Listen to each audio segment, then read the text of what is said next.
was a woman that had been covered in her own for 7 days. 7 days?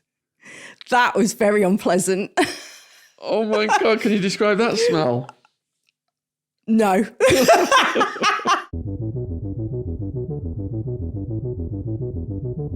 There would be sexual assaults. Women on women? Very much so.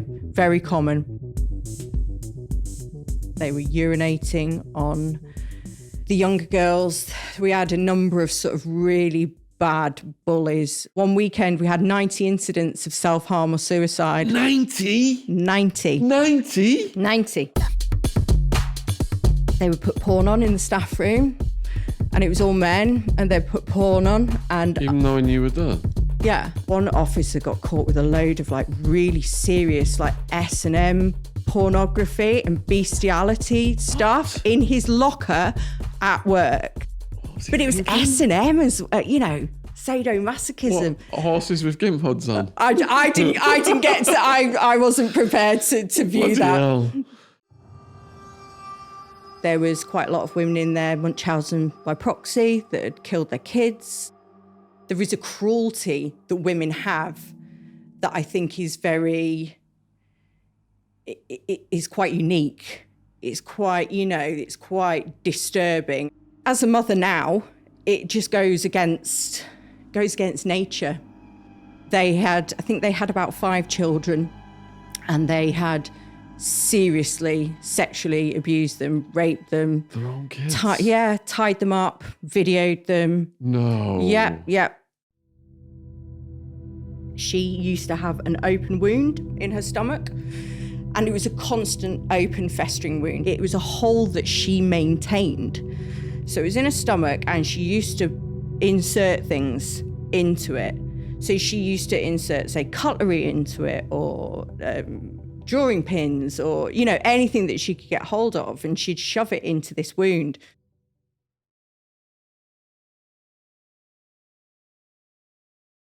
Welcome to Holly, prison governor. This is our very first prison governor. We did have on several prison guards. You may have seen Samworth, Scott Does Sport, Lee Davies, who ended up bloody in prison himself for smuggling drugs in. They're all on the True Crime Podcast playlist if you want to check them out. But you've not seen Holly unless you've been visiting Neil Samworth's channel. Please support Neil. Check out his channel. Hope he's doing well. Would love to get him back on for a third part. He's always very popular.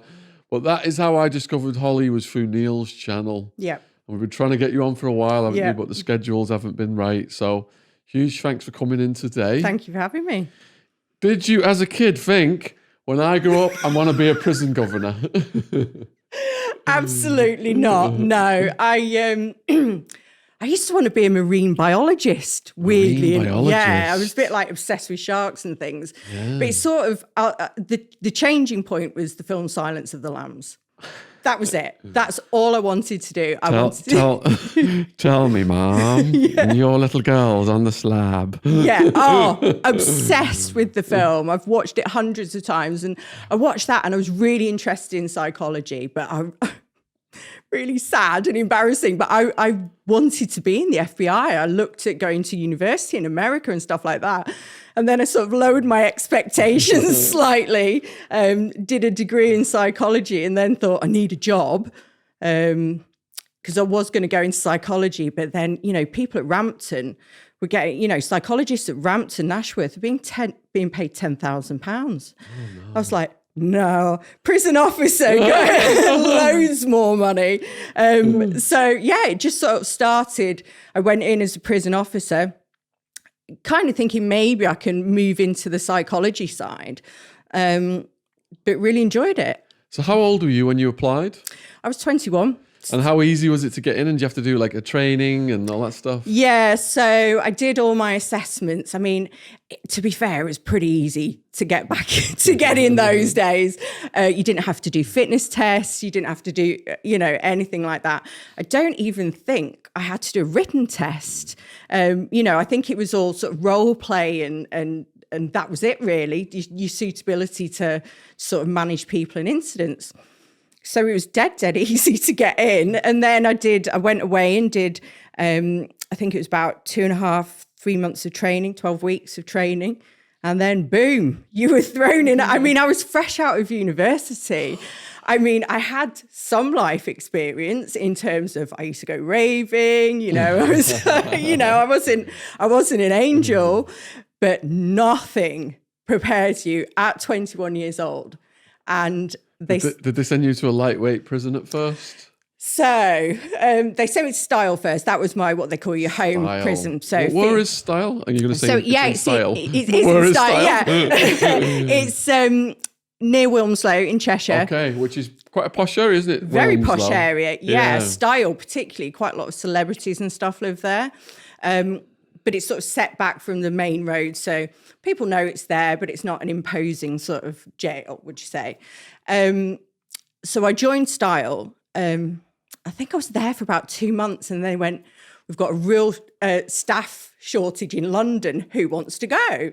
Well, I was seeing a guy who lived down south at the time, and I was like, yeah, I'll go. And also they used to hand you wads of cash over. So you used to get all your expenses, all your food.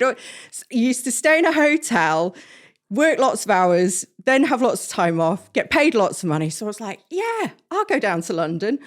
Oh my God, they sent me to Wormwood Scrubs. Okay, hold on a second then, because we've jumped ahead 2 months. Yeah, okay, yeah. First day in Style, how was that? Oh, it was bizarre because I don't know if you know anything about Style and the layout of the prison. But I didn't even know it existed. Really? You just told me about it. Well, I didn't know it existed until they actually said that was where I was going. So it's an old children's home, and it's very sort of unique in its layout and its setup. So it has a number of what you call house units, and they are literally like sort of dormitories. So it's a house unit. You're like a house mother with a load of dormitories. So you're one person on your own responsible for, say, a maximum of 30 women. So they put me on one of the houses, and the way we were trained was more to do with male prisoners and male, offenders. So I walked onto this unit, had no idea what I was doing, and I was in it was a long-term prisoners unit. My very first day, it was a late shift. I went in at 1, knew I had to get through to 9, and I was shitting myself just because I was scared of women. I've seen women fight. I've seen, women, but they were all long-termers, so they could cook their own meals. So they're walking around with knives. And I'm like, what the hell have I let myself in for? Because there were some that were the lifers, some that were quite dangerous, some that had mental health issues, but were deemed like a bit more settled. And because I was just filling in on that shift, there was no actual work for me to do. So I thought, right, I'll assert my authority. So I'm wandering around the house and I'm checking things and going in people's rooms. And they're like, the girls were like, what are you doing? Fuck off, sit in the office, keep your mouth shut. I was quite happy to do that. So that was my very first day. But it was just, I remember feeling like a fish out of water, just completely terrified. Not what I expected at all.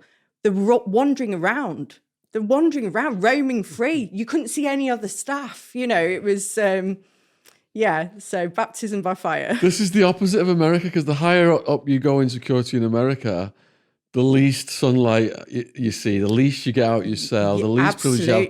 Cooking, that's never going to happen any security level in America. But I mean, I did every single security level out there, so I know what it was like. Yeah. And Supermax, lifers... Maybe you get out for a shower every so many days. No contact. With the SWAT team will come and take you to the shower. Yeah. But in this country, they're cooking, they've got knives, they've got cooking accessories. Yeah. They can weaponize. Yeah. So, all right. So was there any like high profile females in the Rose West level kind of people? The sort of one significant was Tracy Andrews, the road rage killer. Oh, I've not heard of her. What did she do? Oh, shit. It was very famous back in I'd say in the 90s. And she murdered her partner driving down a lane. They got into an argument. She stabbed him numerous times with like a little knife, stabbed him numerous times. and then rang the police or went and got help and alleged that it'd been a road rage incident. Now, there'd just been another high profile, I think Kenneth Noy, there'd just been another high profile road rage incident. So it was kind of like, oh, this is, so she killed him, but she went on TV. I don't know if you've seen it. She went on TV and she was giving a press conference, you know, absolutely distraught. You know, she looked like hell. I think she had a black eye. She was, you know, but they did it. We know now that they set the press conference up because they had their suspicions about her because they had a particularly volatile relationship. Anyway, it was very, you know, it was world famous. She went to court every day, glamorous, you know, really sort of done up to the nines. And they actually, the sort of nail in the coffin of the evidence was they found an imprint in her boot, of a bloody imprint of the knife that she used. So she'd obviously stabbed him. Then she placed the knife into her boot. And obviously she was covered in blood anyway. She also, I know, yeah, it was really, I can't believe you've not heard of it. It was a really sort of, it's the song, what's the Welsh band with the singer Cerys? They did a song called Catatonia. Okay. They did a song called Road Rage, and that was about her. Right. So she was like big all over the news, really massive. And there were all sorts of, because the female estate, the prison estate is very small. You tend to know, because when you're transferring prisoners, you tend to know the staff, you know the problematic prisoners that are going to end up coming your way. And there'd been all these rumours, I think she'd been at Bulwood Hall, that she was trying to get pregnant by a male officer so she could have a baby in prison and move to sort of a lower security, move to a sort of place with a mother and baby unit. Not that they would allow lifers on there necessarily anyway. So, yeah, so she ended up with us. And we were all, again, I'm like 21, 22, terrified, thinking she's going to be this raging nutcase. And I remember just opening the door and just seeing nothing behind the eyes, like dead eyes. And that was really spooky. It really sort of like, I opened the door and she came out and she didn't interact with people. She was really sort of standoffish, very stoic.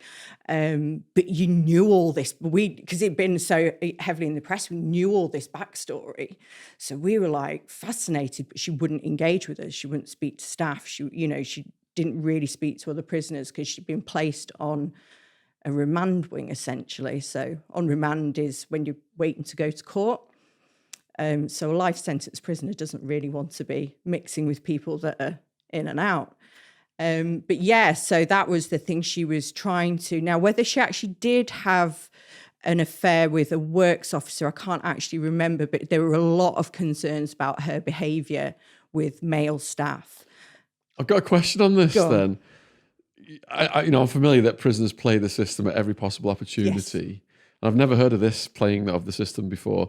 So how prevalent is it that a female prisoner would try and get pregnant to move to a better conditions? Is that common? No, that's that's the only case I've heard of. But if you said, how common is it for them to have relationships with staff? I mean, as in intimate relationships, I would say that's not, I wouldn't say it's common, but it's very much not unusual. And that's with female staff and male staff. So in America then, where I was housed, sex with a staff member and a prisoner, because we're classified as like wards of the state. Yes. So it is considered a sexual assault, even if it's consensual? Same here. Oh, yeah. It's the same? Yeah. So you can be, I think it's something, because you're in a public office, and like say, when you become a prisoner in the United Kingdom, you are classed as a vulnerable person because you've effectively had your rights taken away, as you say, a ward of the state.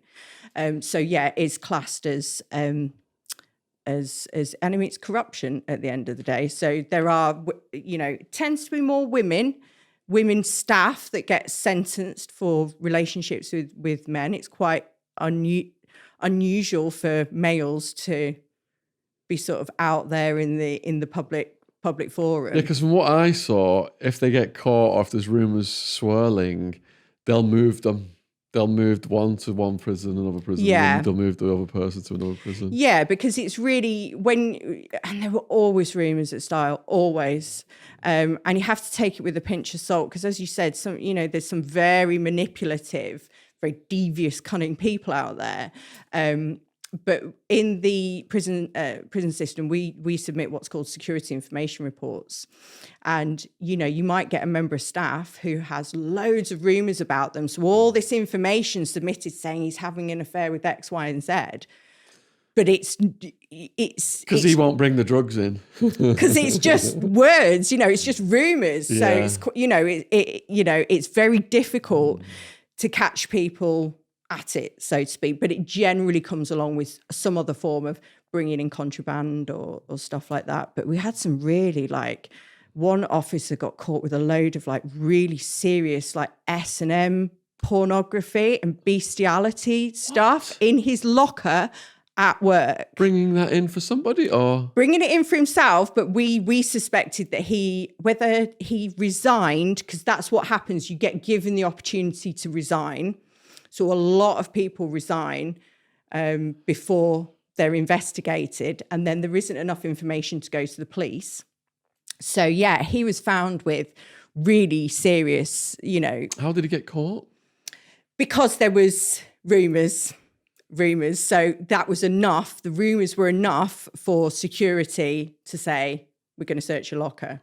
Because staff searching at Styles, so at Manchester Prison, for example, category A, your body searched, you go through a scanner, it's tighter security than the airport. Style, you just walk straight in. Very, very rare that they have a drugs dog there. Very rare that you're searched. So it's very easy to bring stuff into Style Prison. But like I said, he was, and we suspected him of being a wronger, so to speak. But to have that kind of material in work. Oh my God. Yeah. Was he did he have a family as well as being into animals? I don't know. I think he was a single guy, to be honest with you. But yeah, we were just shocked. We were like, one, what the hell are you doing bringing porn into work? Even though I have been present where it's been played, which is slightly uncomfortable. But bestiality, we were like, what? But it was S&M as sadomasochism. What, horses with gimp hoods on? I didn't get to. I wasn't prepared to view Bloody that. hell. Oh my goodness! Well, you are an absolutely fascinating storyteller. This has got off to a dynamic start. S&M, bestiality. You are really good at telling stories. So, all right. So you're at Style for your first 2 months. Yeah. What other dramas happened there? I had my first fight. How did that set the table? How did that come about? I think it was just separated. It wasn't a big fight.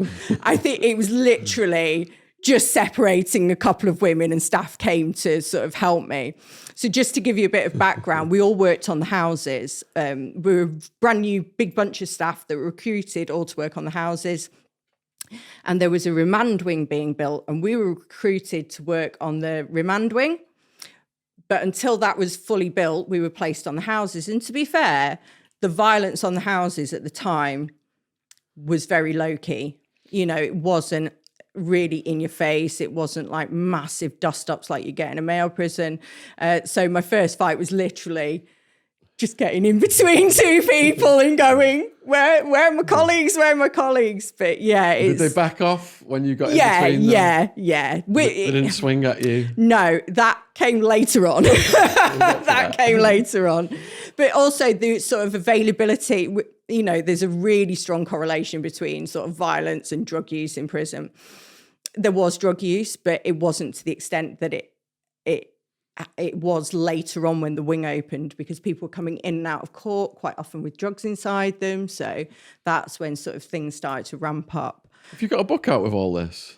No, it has been suggested. Oh, you sure? Yeah, it has been suggested. There's loads of prisoner books out there, but there's not many governor ones. Yeah. And you've got these fantastic stories. Oh, I've got and people ask, were prisoners the problem? And I'm like, no, it tends to be staff, and that's some of the, There's a lot. It's complex, isn't it? It is very complex, and it's kind of like, I mean, there's more stories about how some guy got sacked for sexually harassing. Is this at Style? No, this was later on. I used to call him the Jimmy Savile of the prison service. But there were a lot of us that were victim of him.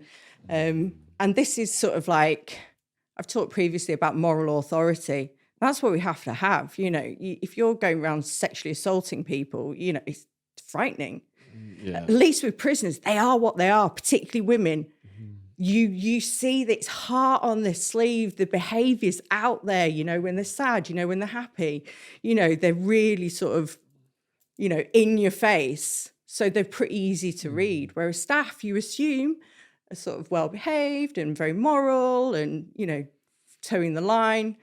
They're hiding all kinds. When actually they're hiding bestiality magazines in their locker. Yeah. was the 2 months at Style the only time you were working with women? Or? No. Okay. All right. So you had your first separated a fight at Style. Yeah. What was like an average day like in the women's prison at Style? It depended because the units were all so unique. I mean, like I said, the sort of working on the remand wing came a little bit later in my career, about 12 months later in my career. So the units were all very unique. So, for example, we had a sex offender unit. And a female sex offender and vulnerable prisoner unit. So there was quite a lot of women in there, Munchausen by proxy, that had killed their kids or, you know, really hurt the kids. There was... is that something to do with postnatal depression or? I don't know. I think Munchausen by proxy is a separate sort of psychiatric condition. Mean? So Munchausen by proxy is when you intentionally harm your child or someone in your care, so therefore that you get to hospital and get the attention. So the Gypsy Rose Blanchard, where her disabled daughter ended up stabbing her. Oh, yeah. That one. That's Munchausen by proxy. So the daughter had Munchausen in that case? No, the mum. The mum has Munchausen, and by proxy it means you're doing it to someone else. Munchausen syndrome is where you feign illnesses in order to receive medical care or attention. That was bizarre, wasn't it, that case? Yeah, really. But then there was a really interesting documentary, and when you got underneath the layers of how she'd been manipulated. So there were women like that on there. There was another woman that was in doing 15 years. And I said they were like the Fred and Rose West, but without the murder. What had they done? I think they had about 5 children, and they had seriously sexually abused them, raped them. Their own kids? Tied them up, videoed them. No. Yeah.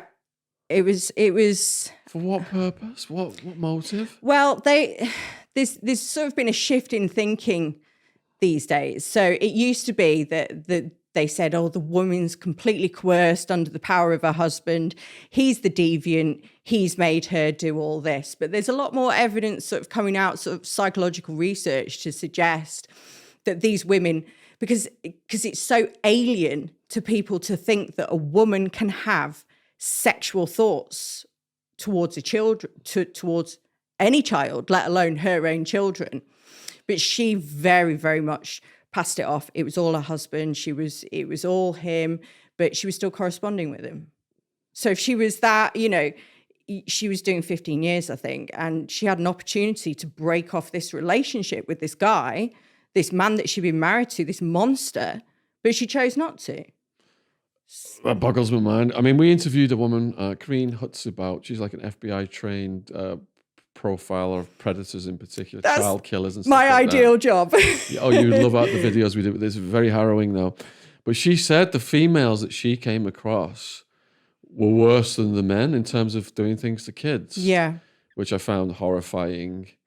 And then we had a woman on called Maya, pure evil dad. Her dad basically bred her to do these things. Yes, to her. I came across prisoners who were victim of that. Yeah, and when it all came out, I mean, this guy kept a diary of what he'd done to her as a kid, the date rape drugs he'd used, and he rated each.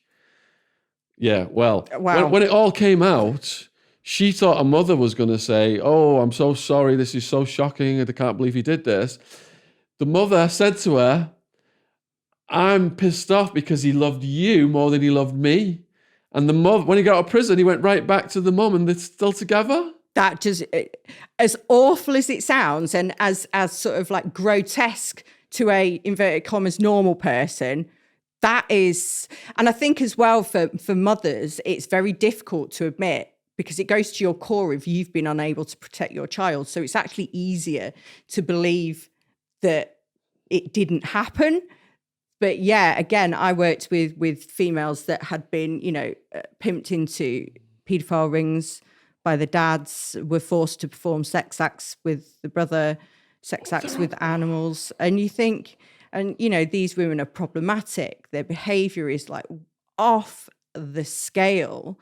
And I mean, this woman in particular, unfortunately, she ended up killing herself in custody. She used to have an open wound in her stomach. And it was a constant open festering wound. She was covered in self-harm scars all over her arms, all over her body. She was, very, very overweight. So she had this, but it was a hole that she maintained. So it was in her stomach and she used to insert things into it. So she used to insert, say, cutlery into it or drawing pins or, anything that she could get hold of. And she'd shove it into this wound. Now, she was a victim of this. She was like... Well, as a kid, she'd been put in those things. Yeah. I think her and her brother were abused from the age of about 4 onwards. And I found it harrowing. She was destroyed, broken. Yeah. Unfortunately, her behaviour was not just self-injurious, but yeah, we had a bit of a tussle at points because she used to go to hospital quite regularly and they used to put her on the maternity ward because they didn't know where else to put her. They didn't know what to do with her and they thought that the maternity ward might be a bit more settled. And so they used to put her on the maternity ward and it used to be times when you call it going out on escort, you go and sit on escort and the prisoners have nothing. They have nothing out there. So occasionally you might buy them a bag of crisps or a can of Coke or something. But she was after cigarettes. And all that we'd said to the ward staff, it's a no smoke. You can't have women smoking outside. It's a no smoking ward. But and I said, do not make an exception for her. But they did because they were so terrified of her because she was so aggressive. So, we had a little tussle. They have these things called escort chains. So when they're not in handcuffs, it's like a single handcuff and then a long chain. So you sit at the side of the bed, chained to them, which is like really awkward. And she'd been badgering. And I think I had given it's when I smoked. I think I had given her a couple of cigarettes because I just felt a little bit sorry. I knew her story. But she was an arsehole. Unfortunately, she was behaving like an arsehole. And I remember being sat with a male member of staff. Bless him, I'm not going to say his name, but he was quite new, sat there with the newspaper like that the whole time, terrified while I'm arguing the toss and saying, no, you can't do that.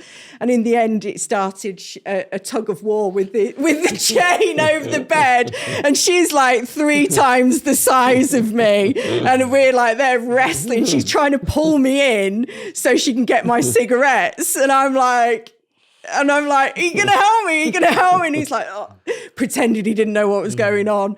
But yeah, and she ended up taking her own life. And then you think, it's sad, difficult because you've got to separate the behaviour from the person. And, I defy anyone to sort of experience that and not be an arsehole or not be difficult or not think, the world is against you. But yeah, that's just one example. And it's horrendous because like I say, going back to the sort of the female sex offenders, it just goes, as a mother now, it just goes against nature. But I think when they've already crossed that line, so Vanessa George, for example, was at the Portsmouth paedophile who'd worked in the nursery.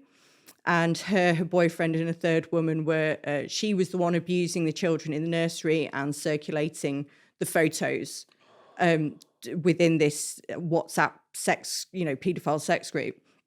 And I think once women have crossed that line, there is a cruelty that women have that I think is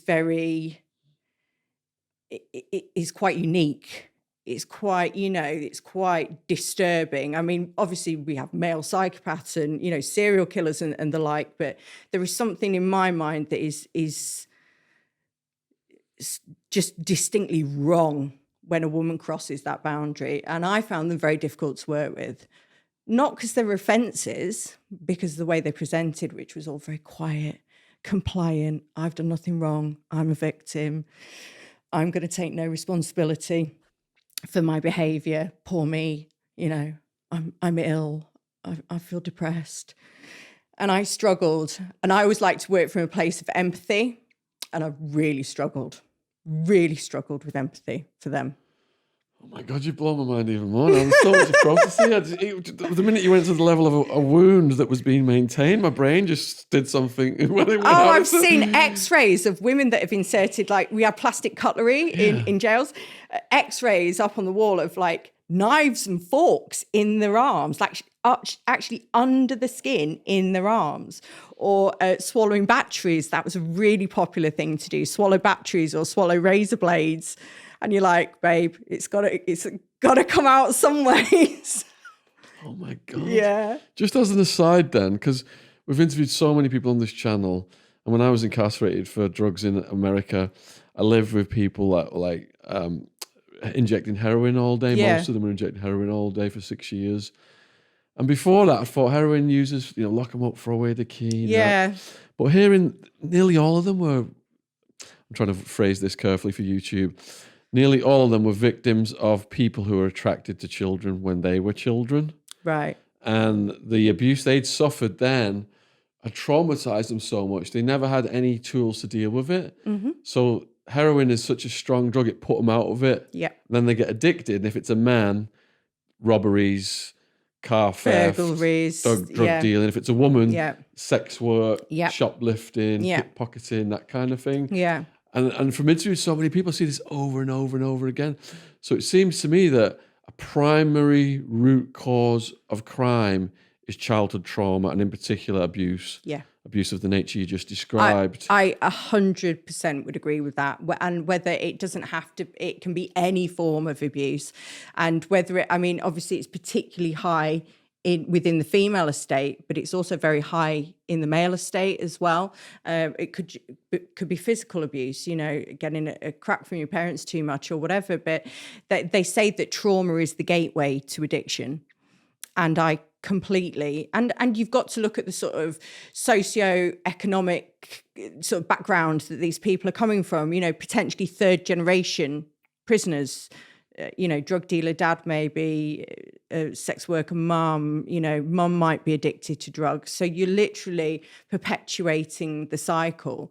And I've always said this, prison, particularly the short sentences for women, they would come in, we'd get them clean, put a bit of weight on them, then put them straight back on the streets. But I've just got to tell you this one thing. So we talk about women coming into prison and for a short term so we can get them sorted, but we don't do anything long term with them.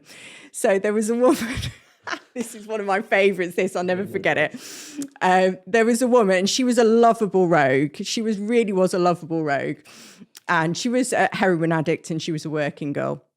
And she had false teeth, and she used to be able to charge more for blowjobs because she could take her teeth out.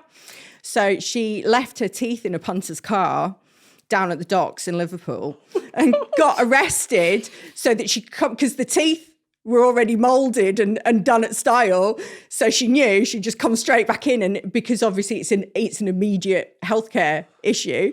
So she's walking around saying, yeah, I managed to charge him a £5, but I lost my teeth, And these girls are charging like £3 for very basic sort of, and I'm like, whoa, but she managed a £5 because she didn't have teeth. So, but we got her sorted. We got her a new set of teeth and sent her back to the docks. So my next question is then, when I watch documentaries like Sins of Our Father, have you seen that one? No, It's a priest and he's got hundreds of victims, kids. right, yeah. And they say he's going to get punished to the parents. This will never happen again. They just move him 20 miles when he does it again. Yeah. And then when he finally gets nailed, they bring in a high-priced lawyer from the church pays for, and he gets a slap on the wrist. For someone like that to create hundreds of victims of those heinous crimes then, just to get a slap on the wrist. And we see this quite often with people that have got money. Do you think that the justice system is a bit upside down in the way that these predators have hundreds of victims and get short sentences, but if they had long sentences, perhaps that would protect society more, versus the people who are victims of them, they get on the drugs and they get these long sentences. The ones that are persecuted. They're the ones paying the price, it seems to me.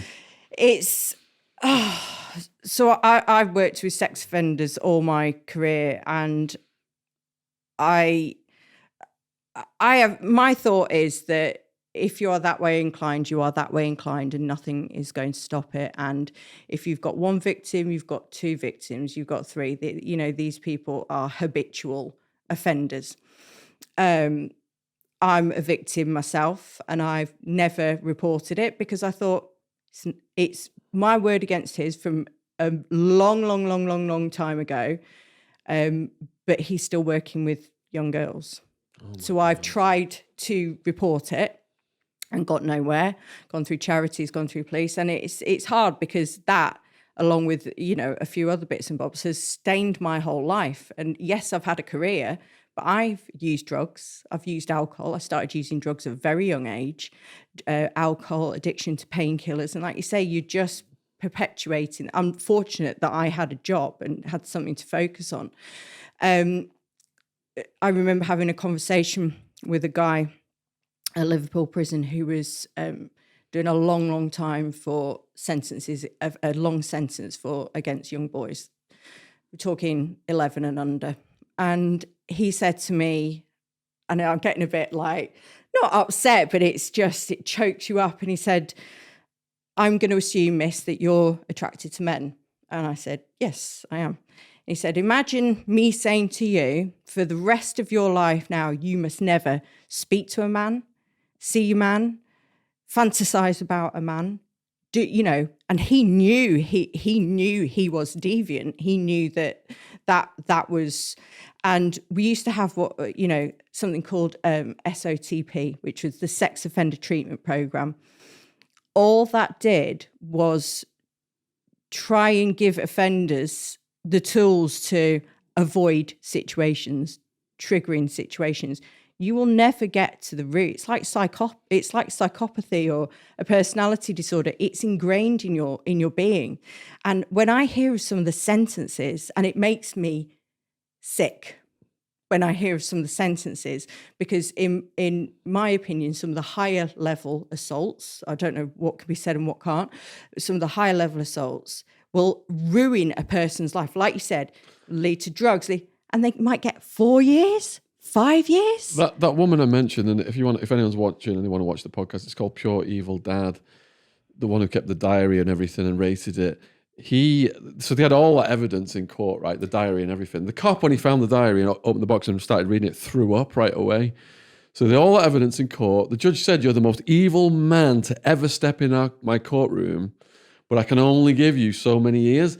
And prior to that, the perpetrator had written a letter to the judge mocking the whole system and bragging and saying he was gonna have to be released after his back time and everything else. He was out within a couple of years. It literally makes me sick to my stomach. And what you've got to remember as well with the historical offences, the people that are convicted now of historical offences have to be convicted based on the law at the time that they committed the offence. So it's like Stephen Lawrence's killers. They were sentenced under a different criminal justice act, and they had to be sentenced as if they were 16-year-olds, even though they're in their 30s. So they got reduced sentences because of their age at the time of the offence. And it's the same now with historical sex offences, that it's just another day in the life for them. And the results are catastrophic. And I saw it probably every single day of my working life. What do you think about chemical castration for the males? Massively for it. Massively for it. Could you say why then? Because I'm for it as well, but I'm not. You probably have more knowledge on it than me. I mean, I fully believe that there is whether it be a chemical or hormonal or some sort of neurological issue in the brain. And some of these guys or women that you speak to don't want to commit the offences. They know. So, for example, there are a lot of people out there that know they're like that, but haven't committed an offence and they manage it themselves. But you've got it. That's it. It's in there. So, in terms of the chemical castration, from the reports that I've read, that the men that have gone through it find it massively beneficial. It really helps them control the thoughts. It really helps with the sort of sexual urges. And also, I don't believe in full castration. I think that's a bit archaic, but... Because testosterone's a big factor in it, isn't it? Yes, it is, yeah. And I met trans prisoners who'd cut them off, and they told me that the sex drive was completely different afterwards. Yeah. And I think that's the main thing. And like I say, there are some, I mean, I don't want to label them all as sort of psychopaths, but there are a lot that, don't want to go out and commit because they don't want to be in prison.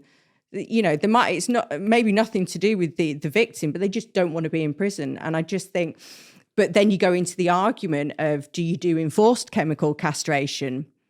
But I know in America they did enforce lobotomies at one point, so I don't know whether that's... didn't Louis Theroux go to high security level predator prison? Yes, he did, yeah. And some of them were doing the castration, weren't they? Because it was going to enable them to get out a bit earlier. Yes, it was. And again, they feel that they benefited from it. I remember watching it. It was quite a while ago now, wasn't it? It's fascinating. And it was, I mean... There is another argument, so I'll put this to you.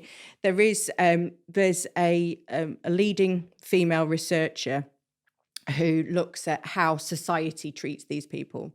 So, once you are labelled, convicted of that offence, you become completely ostracised from your family, from friends, from society in general. You can look on the internet, your local community knows, etc., which is...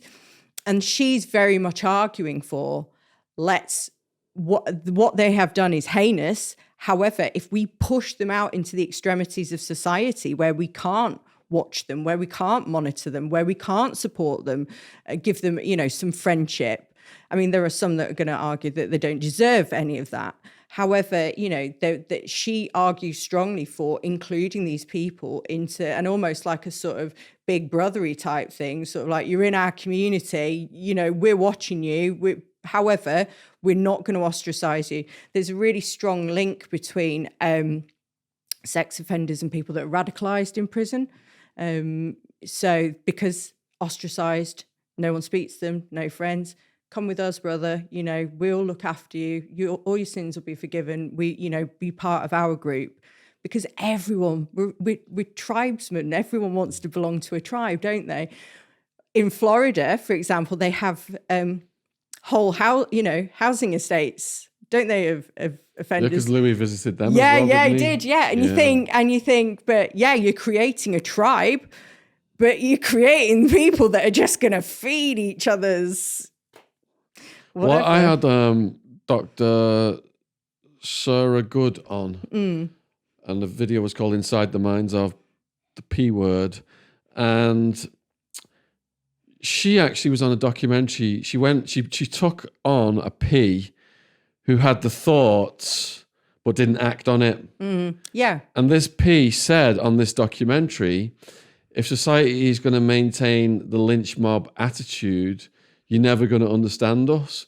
And I'm coming on this documentary and showing my face, and you're all going to hate me. People are going to know, but I'm doing it for a reason. Yeah. And the reason he said he was doing it was to tell people that they've got to be it's got to be psychoanalyzed. They've got to understand where they are coming from to solve the problem. Because if you just keep wanting to lynch them, it's not going to solve anything. So he was trying to explain where they were coming from in the hope that society could analyze that and formulate its justice policy appropriately. Yeah, and I think it's really interesting because years ago, they used to think that psychopaths, sociopaths were just that way behaviorally, and it was, nurture that brought them up to be like that, the triad of behaviors or whatever, and sort of that a traumatic background. But there is strong evidence now to suggest there is a very strong neurological basis, or some sort of brain damage. Here's a message from our sponsor. So Jen, have you ever signed up for a gym or something or other, and then they just keep taking this money out of your bank? Yes, it's really, really frustrating. If you want to cancel straight away. Do you know why free trials renew without your consent? It's something that drives me mad. Absolutely mental. Of course, it's a business scam out to get you. Don't let greedy corporations pocket your money. Download Truebill to take care of your subscriptions. Truebill is the new app that helps you identify and stop paying for subscriptions that you don't need, want, or simply forget about. On average, people save up to $720 a year with Truebill, which is approximately 500 quid. Because these damn companies make it hard to cancel your subscriptions, Truebill makes it incredibly easy to cancel. Just link your accounts and Truebill will make it easy to cancel your subscriptions in one tap. And your Truebill concierge is there for when you want to cancel any unwanted subscriptions. So you don't have to. Stay on top of your spending with Truebill. Get an effortless breakdown of your finances to see where your money is going and how to improve. Truebill will notify you of important events that need your attention so you're never caught off guard again. Like Jennifer B, who says, with your help, our family has saved $587 this year on unnecessary subscriptions. I really didn't understand how Truebill could help me until we decided to save for a very large home purchase. So don't fall for subscription scams. Start cancelling today at truebill.com/Sean. SHAUN. So go right now to truebill.com/Sean. It could save you thousands per year. Thank you for supporting our sponsors. It's very important for the podcast production. And the links, as usual, are in the description box below this video. So would we say, for example, it's the same for those kind of people that commit those offences? Would you, if you had epilepsy, for example, we wouldn't lynch you because you had epilepsy. It's something. If it's in you and it's programmed into the core of who you are in your brain, and there does need to, the more we hide people under rocks, obviously I'm coming from a psychology background who thinks, we should be ripping people's brains apart and not literally, obviously, but examining everything. And, I think there's a lot to be learned, particularly in places like America, where there's a lot more access to offenders. Here it's very difficult to sort of get people for research studies and stuff like that. But yeah, I find it fascinating. And like I say, if push someone under a rock, they'll stay there and we learn nothing. Exactly. All right, so we're on a typical day in style. We've gone way off tangent. I think people will enjoy that conversation though. Yeah. So a typical day in style then, is it like chow's in the house, first thing in the morning, come out and get your food? Is it that kind of thing? Yeah. I mean, you'd... So I worked on one of the young offenders' houses, and that was always and that's young female offenders. Yes. We had female juveniles in one house, and we're talking like 14, 15-year-olds. So what kind of stuff are female juvenile offenders in? They were just like daft stuff. It was like I mean, it was at a time when there was, I mean, we're talking over, nearly 25 years ago. So there was a lot less focus on rehabilitation. It was like the ASBO era and stuff like that. And I think, they were the kind of like, they were today's like hoodies, whereas now there's a lot more move to sort of, let's do everything we can to sort of prevent. But they were in for all sorts, they were just as bad as the men or the male juveniles, a lot of stealing, car crimes, stuff like that, robberies, things like that. A lot of them, unfortunately, were sex workers at a young age, which was heartbreaking. But yeah, you can imagine trying to wake up 20 teenagers in a morning. So that was always interesting. So one of them, they were little buggers, actually. They used to terrorize the night staff. So they'd come out of their rooms and like throw soap at them and food and stuff like that. And if that was the case, I'd make sure I came into work early on a Sunday morning, do like a fire drill at 6 o'clock in the morning to get them out of bed. Is this a dorm situation? Yeah. So yeah, you wake them up. They come down, they get breakfast, you do your roll check, you count, and then pretty much you'd send most of, particularly the young offenders, they were nearly all in education, you'd send them off into education, and that would be you. So you'd have your basic administration tasks to do for the day, then they're back for lunch, then you count them again, then you lock them up, then you go for lunch, and the whole thing starts again. But, they're very needy. So, you become mum, dad, postman, counsellor, priest. You become their everything, and you have to deal with all the teenage emotions and hormones. And do a lot of them not have parents? A lot come from single parents. Just fractured homes, really. They might be getting brought up by gran, for example, or, an aunt or something like that. There were quite a few that come from the care system. And we do know now that, there are, I think, 25% of the population of the whole of the prison system have been in care. And in care, a lot of bad things happen to them in care. Exactly. So, it's perfect storm, really. So yeah, it's the need level is extreme with women, and then for teenage girls, it's even worse. It must be mayhem in that dorm at night. Well, unfortunately, there would be sexual assaults. It was women on women. Very much so, very common. And how does that work then? If it's so, 9 times, a lot of women were straight, heterosexual, and would come into prison and become, lesbian, and we called it jail gay. We called it gay for the stay. Yeah. It's very, very similar. Mm-hmm. And whether that gave them a degree of sort of protection or, just, women gravitate to, are more likely to have a closer relationship, that kind of sort of closer physical relationship anyway. But unfortunately, sometimes it would,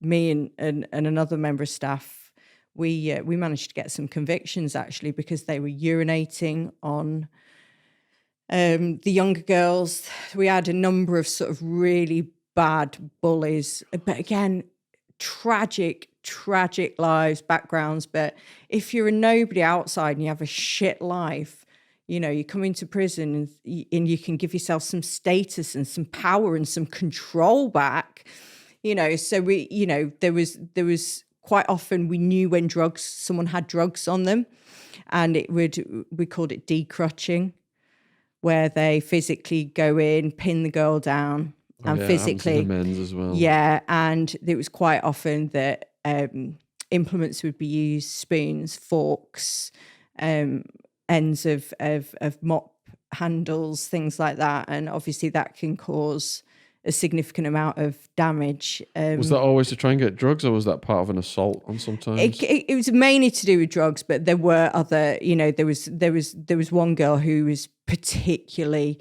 sexually aggressive to the more vulnerable ones. And she was the ones that would urinate on them. She'd beat them up. She'd sexually assault them. So she would quite often have people wanting to be her girlfriend, wanting to be with her because, it was safer to be with her than to be on the receiving end of her. How would you manage someone like that? Well, we actually moved her up to the highest security of the wing. And then eventually it was very, very difficult to segregate young offenders. Very difficult. The rules and the red tape and the sort of administration and that goes into placing a female that age onto a segregation unit, but she did end up on the segregation unit because she was such a danger to other girls. So she was always drug-seeking behaviour. She was aggressive. She was aggressive with staff. She was a bully, and you have to throw the sort of kitchen sink at these people. And like I say, you have to maintain your professionalism, but really you just want to say, you fucking arsehole, you absolute piece of what have you. But we did manage to get some convictions because of the work that we did, which was amazing, which was the first time that had ever happened. Because I think the assaults at Style just used to happen. The people we dealt with, and that was that. And they still had to carry on living in the same environment. That's awful, isn't it? Yeah. I mean, we're talking young girls as well. Oh my God. Heartbreaking to sit and interview and take these girls' statements and listen to having come from a life of abuse themselves and to come into prison and for it to continue. Yeah, not good. So what was the highs and lows for you at Style? The highs were definitely the camaraderie because you were working. I can swear, can't I? I know I've been swearing quite a bit. Some of the days were absolutely shit. And I mean, you'd be rolling around, you'd be covered in piss, shit, blood, vomit, cutting people down, fighting with people. And your colleagues became your family. You spent more time with them than you did at home. And you've probably heard that from people before, it's that. And it's that kind of, when you're in it all together, that gallows humour and I mean, I have to say, some of the best laughs I've ever had have been, and it's never been at the expense of someone. It's just been, quite dark humour, whatever. But, just for example, I used to do bingo calling on the wing at Christmas. We always used to have because Christmas is rubbish when you're in prison. So I used to go on the karaoke and do my ABBA, and all the prisoners would be like, Miss, can we go on yet? I'd be like, fuck off, no, I've got Waterloo to do, And we just it was that real sense of, and also that your highs were you felt that you were making a bit of a difference. You were saving lives. You were managing to stop people from taking their own life. You patched people up. You did your best. Some used to there was one little girl called Kerry that used to come in a little Welsh girl. Never forget her. And she loved coming. She'd come up to me and she'd hug me and she'd be like, Miss Daglish. And you couldn't help but come here, what you done now? And they say, they've accused me of stabbing a security guard with a syringe, but I didn't, miss, I didn't. And she did. She was one of these that if she'd done it, she'd say she'd done it. Yeah. So those, the highs were the laughs, the experience that it gave me that enabled me to have a really long career and a successful career. The lows was the emotional toll that it took on me. Now, as I said earlier, I had some life experience, but I'd never seen any blood. I'd never seen a large amount of blood, for example, and I'll never forget that smell. There's a smell. What was the situation with the large amount of blood? Well, that was actually down at Wormwood Scrubs. That was first, and it was someone who'd cut their arm, and there was spray up over the walls. And it was weird because it was what we call, it was a perspex door, so you can observe them. And I remember walking past and the floor was blue. And I walked back the other way and the floor was red. So obviously you go in, you deal with it, and it's the smell. There's a smell of a lot of blood. And it's things like that that don't leave you. Like iron or something? Yeah. Yeah, it's really. If you've ever like cut yourself and licked like a cut or whatever, it's like that, but translated into a smell. It's really odd.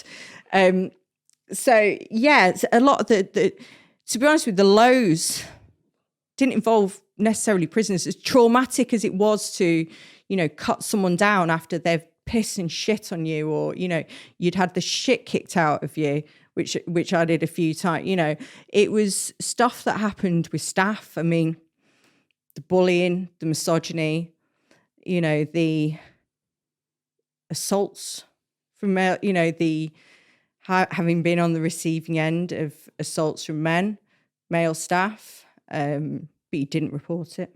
You never reported it. There was a governor that I said that he actually resigned. An investigation was done. He actually resigned, the one who I called Jimmy Savile. And I remember going in for my interview with these two really high up people in the prison service, and there was a stack of folders and a folder for each victim. And he made me want to leave the job. I did have a certain amount of resilience then. I was kind of like quite ballsy, like, no, you go back in and you face it and you carry on. But actually he kind of destroyed my faith in the prison service, really. It kind of really gave me a bad taste in my mouth. And that was around 2012. Right, let's 2013. Let's get to that then in the order of things. I know, yeah. All right, so just going back to style then, any other notable stories from style before we go to the next, to Scrubs? Probably more than I could ever literally, there was every day was party time. And it was, just give you an example, one weekend we had 90 incidents of self-harm or suicide. 90? 90. 90? 90. How many prisoners were there? There would probably be about 10, 15 prisoners committing those. It would be people that were doing it one after the other the other. And then one weekend I came in and they said, "Oh, we're glad you're in early. We think there might be 7 dead down on the wing." They weren't. They'd taken, someone had stolen a bottle of methadone.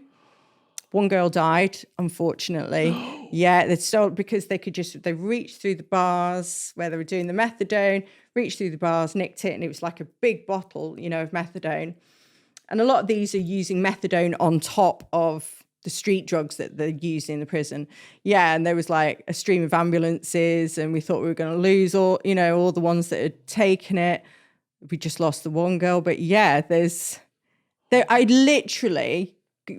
could just regurgitate hours and hours of incidents. You're gonna have to write a trilogy then, not a book. I'll give you one last incident, which again I'll never forget. One last incident. So it's quite a sad case. So we had a psychiatric unit there called the Riemann unit, and unfortunately there are some women that are incredibly mentally ill. We're not talking the personality disorders, the ones that are able to rationalize a little bit more. The schizophrenic. The schizophrenics, the bipolars. So there was a young black woman who had been a law student at Manchester University, and she just lost the plot, just completely went into psychosis. I think she, as I remember, I might be wrong, but as I remember, she went to stab someone outside. It might have been a family member. So as it was in the olden days, you don't send them to psychiatric hospital, you send them to prison because we're well more equipped to cope with it. Anyway, she was gone, away with the fairies. So she was quite petite. She was about 22, maybe mid-20s, long dreadlocks, really long dreadlocks. But she was quite small, quite petite, and she had a knife. She'd sharpened a knife, or the plastic knives that they've got, and she had it in her hand, and she was ready to go at staff, whoever opened the door, because you have to open the door to them, because you have to give them food, and you have to give them drink, and you have to give them medication. I'm trying to picture this then, because I'm used to cells and a cell door. You're not talking about cell because it's a dorm, isn't it? No, this was on an actually cellular unit on the So She's they were been put in a cell. she was put in a cell. She was deemed far too dangerous to go in general population. Okay. So as usual, numpty here. Does anyone want to volunteer to go in and get her? And I always used to love a bit of a scrap. I was rubbish, like I was always getting put on my arse. But so they identified me and 2 male staff because she was like small, but when people are mentally ill, they do seem to have super strength. Yeah. Anyway, so what you do when you're dealing with a sort of violent incident like that, we go away, we put our sort of riot gear on. So you put your boiler suit on, you put your mask on, your gloves, your helmet, you're ready to go. So you check them once so you can see the state of the cell, the layout and everything. So we checked her and you tell them that we're coming in to get you. So they've got an opportunity to either surrender or whatever. So so she stood there ready to go, fully clothed, ready to go, knife in hand. So we went away for just 5 minutes, just have another sort of rebrief and say, right, who's doing what? You go there, I'll go there, I'll go there. You grab that hand, I'll grab that hand, and off we go. By the time we went back to the cell, 5 minutes later, not even 5 minutes later, every single dreadlock had come out. So the dreadlocks were gone. She was naked and she was covered in soap, ready to go. I mean, you can't just suddenly go. Grab her. So you don't suddenly get to the door and go, oh shit, the situation's changed. Let's come back. You literally have got to commit yourself. So you've got to go in. So I don't think, we used to have shin guards, but not knee guards. So I remember she had teeth like a horse. And we went into the cell. We managed to disarm her, but she was fighting. Next thing, she locked her teeth onto my knee. And I was literally like flinging my knee around, trying to get this woman off of me. And I'm shouting at everyone going, she's got my knee, she's got my knee, she's biting me. So I think I kneed her. And as I kneed her head smacked off the ceramic, the washing basin, the ceramic washing basin. So we managed to restrain her back on the bed, but she's on her back, naked. 2 men shouldn't really be in there, but we'd already committed and we didn't have time to change over to female staff. So we needed what's called a leg officer. So you have 1 person on the head, 1 person on each arm. But if you're on your back and you're flailing your legs around, you need someone to come in. So she's there spread eagled on the bed with everything hanging out. And we always have staff on standby. And I remember a really good friend of mine, I won't mention her name, she came running in, but she didn't have a helmet on because we already had her restrained and had got rid of the weapon. So she just got a face full of fanny. The minute she came in, she got a face full of fanny. And we were like, don't let go, don't let go. So I've got like massive bruised knees. Prisoner's got blood coming off her head. We've got this poor officer, my friend, literally with her face in it, and she's just like, Jesus Christ. I mean, you can write it. It was just unbelievable. And she's like that. At one point, she was literally like a bar of slope. You were like grabbing hold of her. She was like, poo, poo. But yeah. So how long did it take to get her out? Oh God, it was a good battle. So I'd say about 15, 20 minutes, which is quite, normally you've probably seen it yourself in America, they're in, boom, done, straight out, handcuffed, whatever.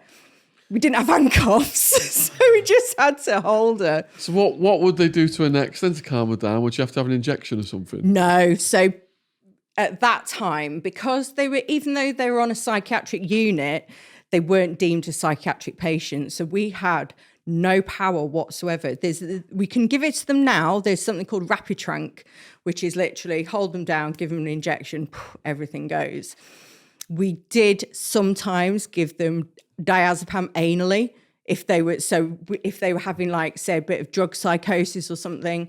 I was involved in an incident where I had to help the nurse pin the girl down and part her cheeks. Is that an injection thing? It's just like an insert that just goes in the backside with diazepam. There was a woman that had been covered in her own shit for 7 days. 7 days? That was very unpleasant. Oh my God, can you describe that smell? No. Do you want to hear it? Yes, of course we want to hear it. Just gross. Okay, so this poor woman, again, she'd been living on the streets. She wasn't mentally well. She hadn't looked after herself in outside, let alone sort of coming into prison. And I noticed a distinct shift in the type of prisoners as the medium and high security mental health beds in hospitals started to diminish. We started to get them all in the prison, and we were woefully ill-equipped to deal with not only the physical side of it, the mental health side, but also the rules and regulations. Our rules and regulations were not up to date. So she started, I wouldn't even call it a dirty protest. I think she was so ill, she just couldn't look after herself. So every day it was kind of like go to a door, throw some food in. Sometimes she'd smear that on herself. Sometimes she'd eat it, but then she stopped eating. And we were really, really concerned about her. But we didn't know what to do. I mean, the managers, I wasn't a manager then. The managers didn't know what to do. So it just went on and on and on. So 7 days, and I think they had to go to because the plan was that she was going to be restrained out of her room, restrained into a bath, scrubbed clean by a nurse while they, at the same time, whilst they're sort of disinfecting and cleaning her room, and then put her back in her room. But we had to get, I think in the end, special permission from like the Home Office, because we were like, can't we just stick a hose in so none of us, You see that in the movies, don't you? They just close them down. Yeah, no, we weren't allowed to do that. So again, I was working somewhere else. I didn't know this was being planned. Manager comes in. We've got an incident up on the psychiatry unit. Have we got any volunteers? Dickhead here. Yeah, I'll go. Not knowing what I was letting myself in for. And when we got up there, I was like, no, can't do it. And they went, no one else will do it. You volunteered. You've got to do it now. And I was like, for fuck's sake, what? Oh, right, okay, just do it. So the bathroom, the plan was that her cell was there. It was about a 10-metre walk to a very small enclosed bathroom, small bathtub. So they'd been running the water, so it was steaming. So it's like a sauna in this. Bathroom. So we went in. She didn't actually fight with us that much, but she was very resistant. So it wasn't like we could cajole her and say, you know, come on. So we had underneath our helmets, we had face masks on, and we had like white paper suits over us. So imagine you're hot, you're sweaty, you've got like your uniform on, your boiler suit on, your kit on, white paper suit, you've got gloves on, you've got a face mask, you've got a helmet on, and you're taking this woman who is head to toe in shit all over her hair. It was like dreadlocks of shit in her hair. You're walking her or restraining her from her room into a sauna where all that lovely crusty shit is going to start falling off, steaming up. You're in your mask. You're already feeling queasy. I mean, when I'm hot anyway, I start to get a little bit nausea. So we got into the bathroom. We've still all got, and we crammed in. We've still all got our helmets on. And I was like, I can't breathe. And it was like the lesser of two evils. I either keep my helmet on and probably pass out, or take my helmet on and deal with the smell. So they came in, so we had another member of staff came in, took all our 3 helmets off, took my mask off. The smell hit me. And I'm holding it and I'm thinking, I can't carry on. I'm going to have to let go. I cannot stand. I don't do shit. I just don't.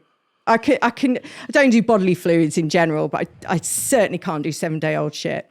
So I remember the woman, a very good friend of mine who's a manager at the time, she was next to me and she said, Holly, she said, I've put a shit ton of hairspray in today. Just put your nose in my hair. So I'm restraining. It's just farcical. So we're restraining this woman. We're cramped up. A nurse is waiting there with literally a scouring pad to get us off. I'm on the verge of vomiting. I'm hot. I'm sweating. I'm thinking, why the fuck did I volunteer for this? And there she is. And she said, put your nose in my hair quick. And it saved me because I just could smell the hairspray. And I was like, oh, just breathe it in. Like and it was all fine. And then we managed to like lift her and get her into the bath. And then all the scrubbing started. But yeah, that was not something I was ever anticipating. I mean, I don't do dirty protests. I'm not. So was it left to the nurse to scrub her then? Yeah, we weren't allowed to do it. And I think that was it, because that's why we had to get permission from the Home Office, because we were enforcing some form of physical contact with her or some form of inverted commas treatment. So yeah. Those two stories you told me are so intense. I imagine that, like myself, the viewers are perhaps wondering what happened to those women, if you know what happened to them. No, and that's the sad thing. These were just, it's like you're saying to me that they're intense. They don't seem intense to me. They were just, that was just my job. That's just what I did. I've heard a lot of prison stories, but you're just taking it to the next level. No, we've been through hundreds of people. I think it's because it's women as well. There's a real lack of sort of insight into women's prisons, and there's maybe lots of misconceptions. I mean, things have changed and sort of grown a lot since then. But yeah, the sad thing is these women would say, go to court, and then you never see them again. And that was the reality of it. So yeah, I think the woman with the dreadlocks and the knife, I think she actually got sectioned. She went back to court, and then I think because we were able to present a case for what her behaviour had been like in custody, to say this is more than we can manage here. We cannot shoot, and because she was psychotic, we couldn't forcibly medicate her. She needed treatment, so she managed to. But yeah, 7-day shit woman. I never know what happened to her. So for people watching this, if you want to see videos of that, we've done interviews with women who've been in prison in the UK, that is. We've recently put videos up with Fran, a separate podcast, also with Tawana out of London, Fran out of Reading. You get the first-hand experiences of the dramas and the love stories and everything else. All right, so are we stopping with style now? Have you got more style? No, we can put style to bed, but I'm sure I'm liking style. I'm sure. Do you know what? I'm pretty sure style will come back later on. Okay. It always does, because I go, oh yeah, remember that time when? Let's pray for that. So all of a sudden, then you're 2 months in style, and then all of a sudden, you volunteer, is it, to go to London? Yeah, and I thought, it'd be a good experience. It's nearer my boyfriend, bit more money. Didn't think through the consequences. So Scrubs, is this the female? No, male. This is the male one. Oh yeah, what was the female one called? Because I spoke Holloway. I spoke at Holloway a few times before it got closed down. Yeah. Yeah. All right, so you're going to Scrubs. Do you know, after 2 months with the women, are you pretty much broken in and ready for what's next? Or no. Absolutely not. Honestly. Oh my God. Okay. Take first day. So I'm like, you've seen what I'm like. I'm a pretty smiley person. I'm pretty bubbly. I'm pretty like, hi. And I was even more so when I was 21. I was like this titchy little, I'm only little, I'm like 5'1.5", 2. I was quite petite then. And there I was. And in a female prison, a lot of staff did put makeup on and did do the hair. It was just like, so it didn't even compute not to. So there I was, clean, fresh uniform, hair piled on top of my head, makeup, smiley face, walked in. And I was the only one out of my group that got sent down to London, that got sent to Wormwood Scrubs. And just to give you a bit of background, in the sort of late 90s, sort of 1997, 1998, there was a huge scandal at Wormwood Scrubs prison. And about 60 staff were suspended for brutality. And we're not just talking assaults on prisoners, we're talking campaigns of brutality. So 60 staff were suspended. So, and this was predominantly on the segregation unit. So they needed staff. We had spare staff, so that's why we all went down. And I walked in, they sent me to the wing. I picked up a set of keys.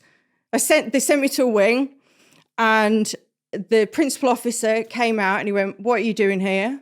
I went, my name's Holly. I'm prison officer. I'm here on detached duty. I've come to, and he just looked me up and down. And he went, "What the fuck have they sent me?" That is his exact words. "What the fuck have they sent me?" And he went, "There's my office. Go and sit in there." There were no women. There were no, and the ones that I did see were probably pushing 60. "There's my office. Go and sit in my office. If I need a cup of tea, I'll let you know." So that was that. So that was like walked on. And I'm a bit feisty, I'm a bit fiery. And, you know, I'm like, and I piped up. I was like, look, I've just come out of training. I know what I'm doing. I'm as qualified as the next person, you know. And I think by the second day I was allowed to come out of the office and work on the landing, I think. And Did that they was... tell you not to wear makeup and stuff? Well, this came on later. They said, and he said, and if the bell goes, i.e. there's an alarm and an incident, he said, you go in that room, you lock yourself in, you do not get involved. So I was like, okay. So second day I come out, I'm out my box, I'm out my cell, and I start to engage with prisoners on the landing because staff weren't speaking to me. Not one member of staff spoke to me. So I'm a chatty person. I was believing interacting with prisoners. I think it's the best way you can develop relationships, get information, etc., etc. I think I've been 10 minutes on the landing and I got called in again. You're flirting with them. And I went, I'm not. I'm just being myself. I'm just like, can I not speak to them? And they went, where do you come from? I said, Style Prison. And they went, oh, there you go then. Because obviously, you know, you're really heavily involved in this stuff. And they said, make sure you wear a white bra and make sure you don't wear makeup. And that was the third day. By this, so I only did 4 weeks in there in total before I went to Brixton. So by the second week, I was kind of assigned a bit more of a permanent wing. So what would happen is, again, I was the only female on the wing. At lunchtime, they would put porn on in the staff room, and it was all men, and they'd put porn on. And even knowing you were there? Yeah, and I'd have my little lunch in a lunchbox, and I'd have to eat my lunch down at the end of the wing. And there was like an old guy, really nice, really caring. And it was really cold at the end of the wing as well, but I just wouldn't sit up in the office. And it was really cold. And he came down, he said, are you okay? And he gave me his jumper. And I said, and it was like a really old fashioned prison jumper. And I said, oh, I'll give it to you back at the end of the shift. He said, no, you keep it. And that little bit of kindness. But I did end up working on the segregation unit as well. This is all in 4 weeks. So I'm terrified. So there's me and this other officer from somewhere else. We're both like relatively new, relatively young. I never worked segregation. Is it a man that you're with? Yeah. Prisoners were fine. Absolutely fine. A little bit noisy, but absolutely fine.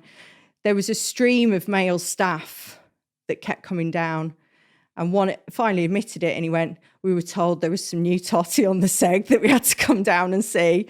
I'm like, for fuck's sake. I mean, I don't think it was because, you know, it's not because I'm a Claudia Schiffer. It was like, he's a young female. They were like dogs with two dicks.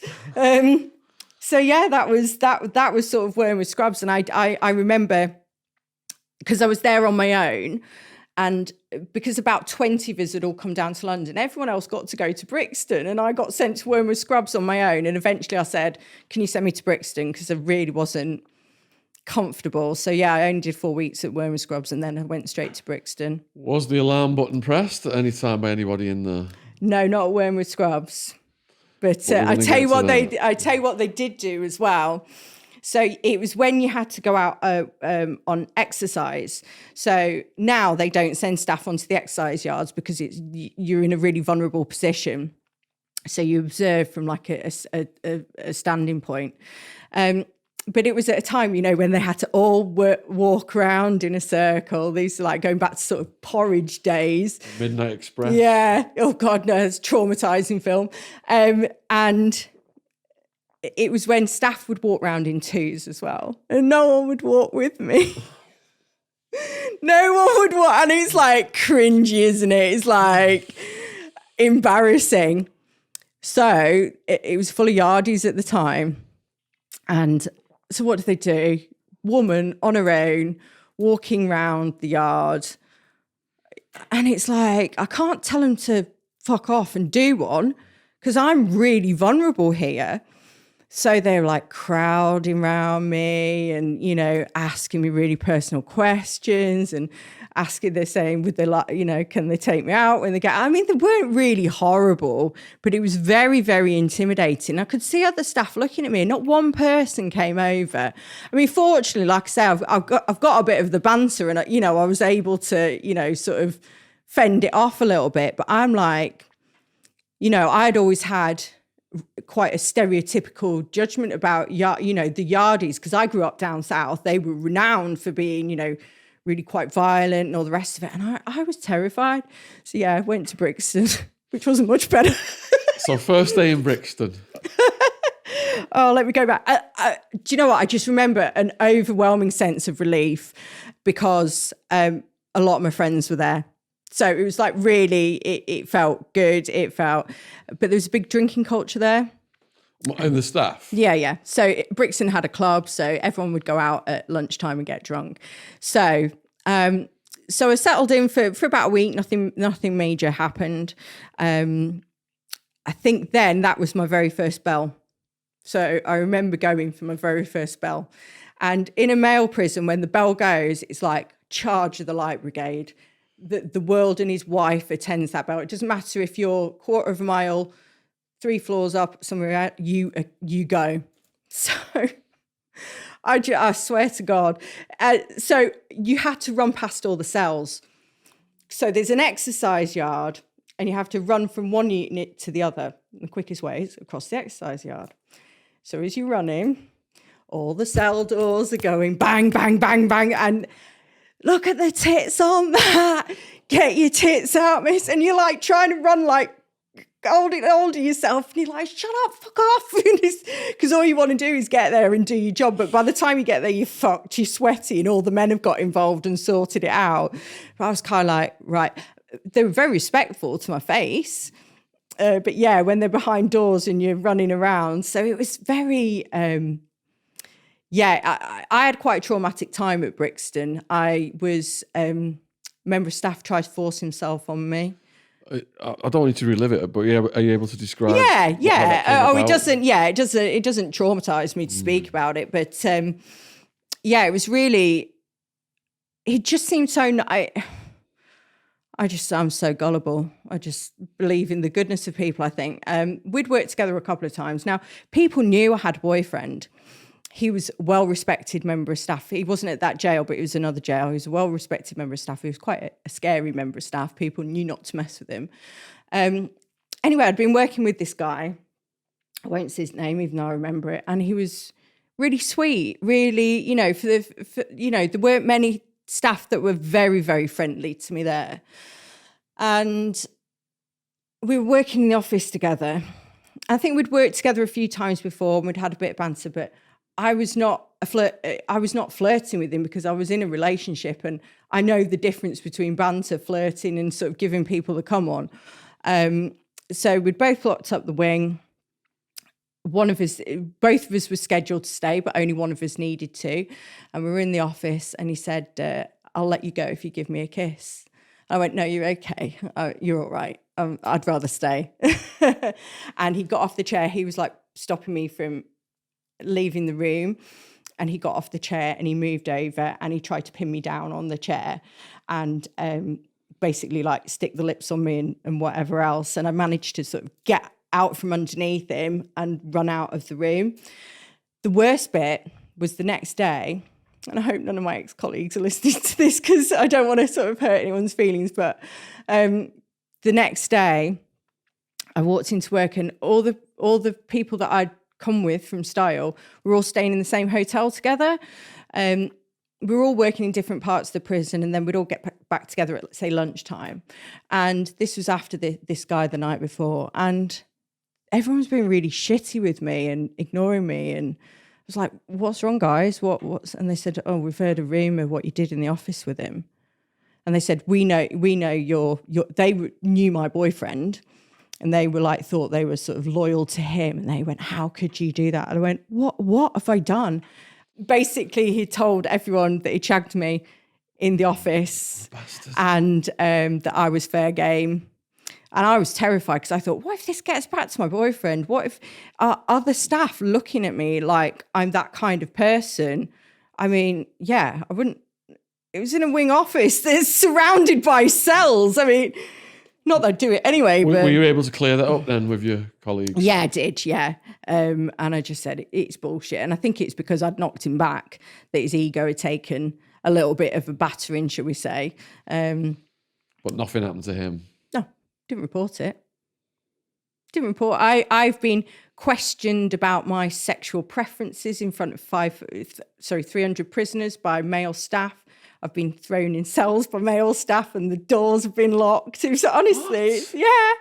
But this was just the culture. And people, like I say, I know what banter is. And, you know, I spent enough time in the prison service to know where the line is. But some of the stuff that used to go on was just like, whoa, you know, would never get away with it now. And it was put up and shut up. And if you put up, you got the respect later on, because it was like, and I kind of think that's, like I say, I had quite a successful career in the prison, because I think I was known as someone that just sucked it up and got on with it, and, you know, was quite resilient about it.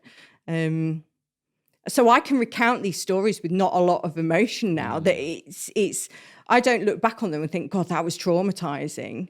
It was just part and parcel of what happened. What other memorable dramas happened at Brixton? Oh, we had a big kick-off in visits once, which was terrifying, to say the least. What's the layout of the visits? So it's just like a big hall, basically.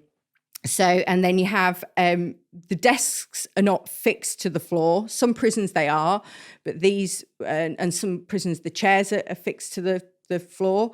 But it was quite an old sort of dilapidated prison, you know, and it was quite an old visiting room, and it was always full. So you could have anyone, say, about 50 prisoners on visits at any one time.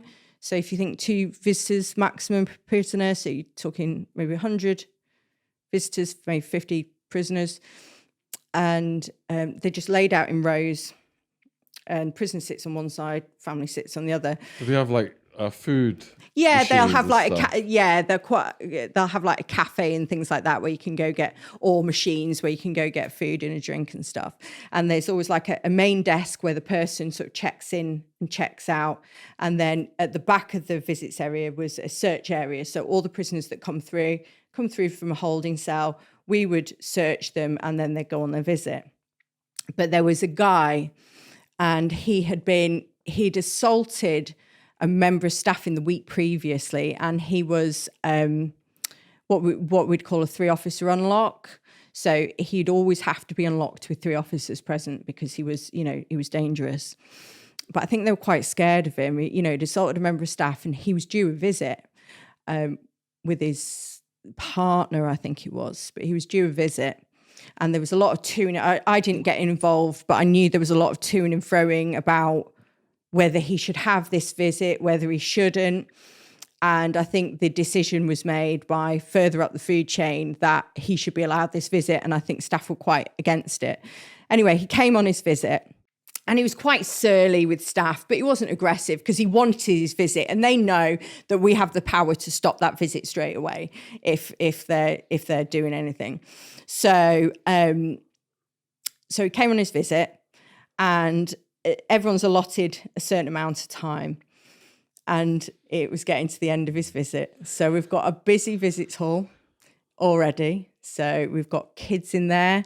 We've got different family, but it's kids. That was one of the big things. We've got staff in there, but not loads.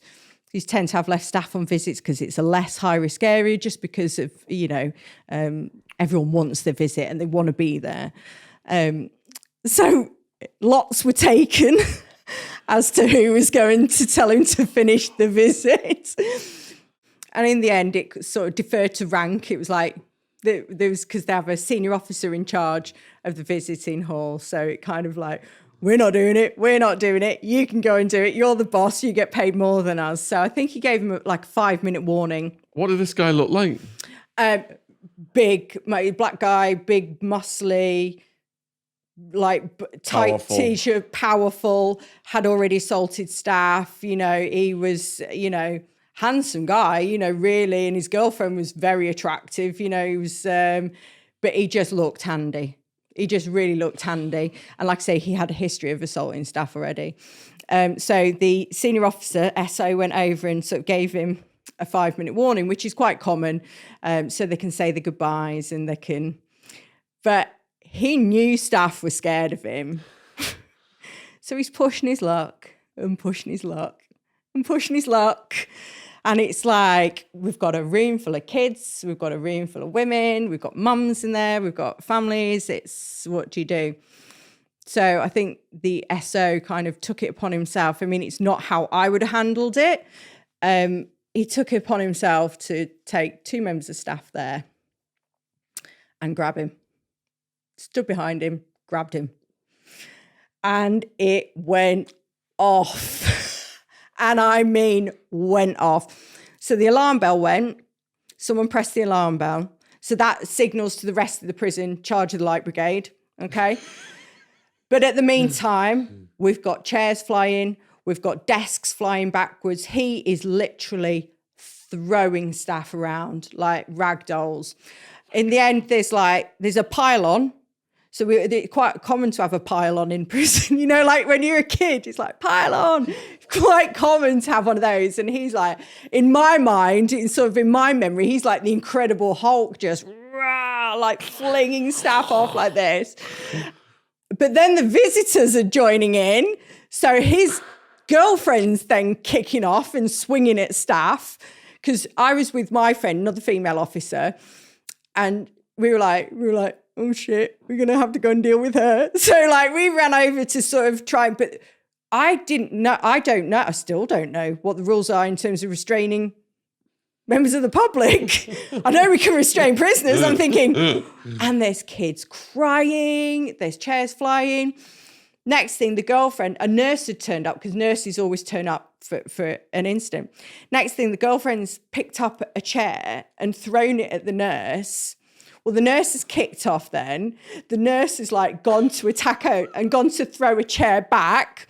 So there's literally chairs flying, children crying, trying to grab hold of a visitor. Other visitors, like if they weren't physically involved, they were verbally lambasting us and say, you know, you fucking arseholes, get off him. Because the last thing you want is the public to see you restraining someone. It's not a great look, let's put it like that. And I remember my friend had a dear old friend of mine had been one of the, because we were young, we were classed as the keen ones. He'd sort of been collared by this SO to sort of, and all I remember thinking is, he's at the bottom of the pylon. He's at the bottom of the pylon. And I think like his finger got bitten or something. And quite often staff would be hurting other staff, because if you think there's like one person, the perpetrator at the bottom of it, but sometimes that's the only way you could subdue him, just like literal body weight on top of them. So that was interesting. And I think after that, I think we all had a bit of a union walkout, because there'd been a couple of other incidents where a member of staff had been thrown down the stairs on the wing. That this guy had been sort of allowed to have this visit when potentially, so there was a lot of animosity towards management. Bad decision. Yeah, bad decision. How it was handled, maybe a bit at the time, bad decision. How he responded wasn't great. And so we had a sort of bit of a sit-in in the visits hall, and we're like, because we knew visits are one of the last things that you want to cancel. They're the main thing that people look forward to. And remember, we sat in the visits hall and refused to move. All the staff from the prison refused to move. And the governor's there imploring us all to get back to work. We're all numpties from Style just sat there going, what the fuck is this all about? I'm used to working on a dormitory block with, you know, and the governor had to go out and then tell all the visitors that the visits was cancelled because we deemed the place was unsafe and we hadn't voted no confidence in the management. It was all really dramatic. So the female visitor for the man, was she charged with anything for kicking off? I don't think she was in the end. I think she was just because the most you can do to people is ban them from visit, and that probably hurts a lot more than anything else. So she was removed and then banned. That was that. But it was What about the policing of people bringing drugs in through visits? That's primarily down to visit staff, and it's very difficult, especially if you don't have enough female staff to fully, if you think of when you're coming in through the prison, say you're a female coming in to visit a male, unless you have very, very specific, robust intelligence that they are bringing drugs in, and I mean like really robust. So sometimes you might actually physically call the police to arrest them there and then so that they get caught with the drugs on. In very, very limited circumstances, prisons have the authority to full search a prisoner. Full strip search, but very, very, very rare. It's never happened in the time that I've been, in the prison service. That would have to be a female's strip search in a female. Yeah. So the obvious place for women to hide things is internally. And unfortunately, I've also seen women hide drugs in babies' nappies. Oh, yeah. Yeah. And, that's in America, same. Yeah. And it's really distasteful. But all it takes is for, a person to come in with the drugs, go to the toilet, get it out, come back, either put it in the mouth, pass it across like that. And basically, so... there are CCTVs better now. It's been upgraded, but generally it's based on intelligence prior and then visit staff eyeing the, basically observing what's going on. I'm jumping forward again, but, working at Liverpool prison, there were lots of people got caught. But you're reliant on good intelligence, good information. Yeah, because in America, the guys who specialize in smuggling, brag how many packages they can store inside themselves, and they charge a fee to the people who want to bring them in. And the sad thing is, I saw people have wives and girlfriends bring drugs, wives and girlfriends that get busted, and then they end up in. And then they'd end up in, and all the man was pissed off about was losing the drugs. Yeah, I mean, I was always amazed at the mobile phones that they got in. And I'm like, I might be naive. I mean, I don't think I am, but I'm like, the width of some of them. I'm just like, physically, how does that get in there? Drugs can be, but yeah, you're very limited. It's like, so for example, even now they don't want men to squat during a search, but occasionally they put it in between the cheeks of their arse, and you can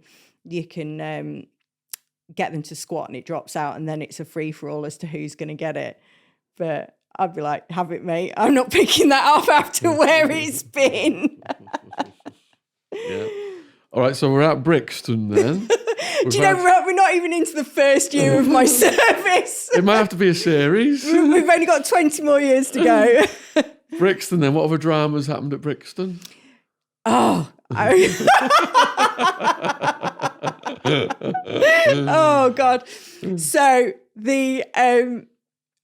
once again, it's going to be like, you have to pick your top 10 dramas at each prison, I think. Each prisoner, and I've worked at a lot of prisons. Yeah. Oh, and just to be clear to people, I'm no longer in the prison service, which is what allows me to be able to talk so freely. Same with the cops we interviewed. You've got to be retired from it. So there must be something about when there's certain areas of the prison that people don't want to work. So when you've got new members of staff there or people that are on detached duty, it's like sling them on there. So we always used to end up, like me and a sort of core group of colleagues, used to end up on the psychiatric unit again. And it was like, just think of bright Silence of the Lambs. So that corridor in Silence of the Lambs, but you had them on either side. So you had cells like that on either side, and you would run the gauntlet, literally. So if you remember what some of the... Multiple MIGs, that's it. I mean, I'm not saying that was got aimed at me, but you would run the gauntlet. So they had these little hatches as well. So they're solid hatches. So there's no perspex barrier. So you'd put the hatches up or put the hatches down. Now, to be humane, we let the hatches down, but you were running the gauntlet, and they'd like squeeze their heads in between these like little hatches, and they'd spit at you, swear at you, chuck things at you, or it'd be like I say, there's one guy, I remember him hanging out and just going, look at the butterflies, look at, like completely away with the fairies. But yeah, so it used to be on like, I think it was 4 floors. So just think of like a normal office building with like floors and then like a set of back stairs that came down. And oh my God, the wards. Do you remember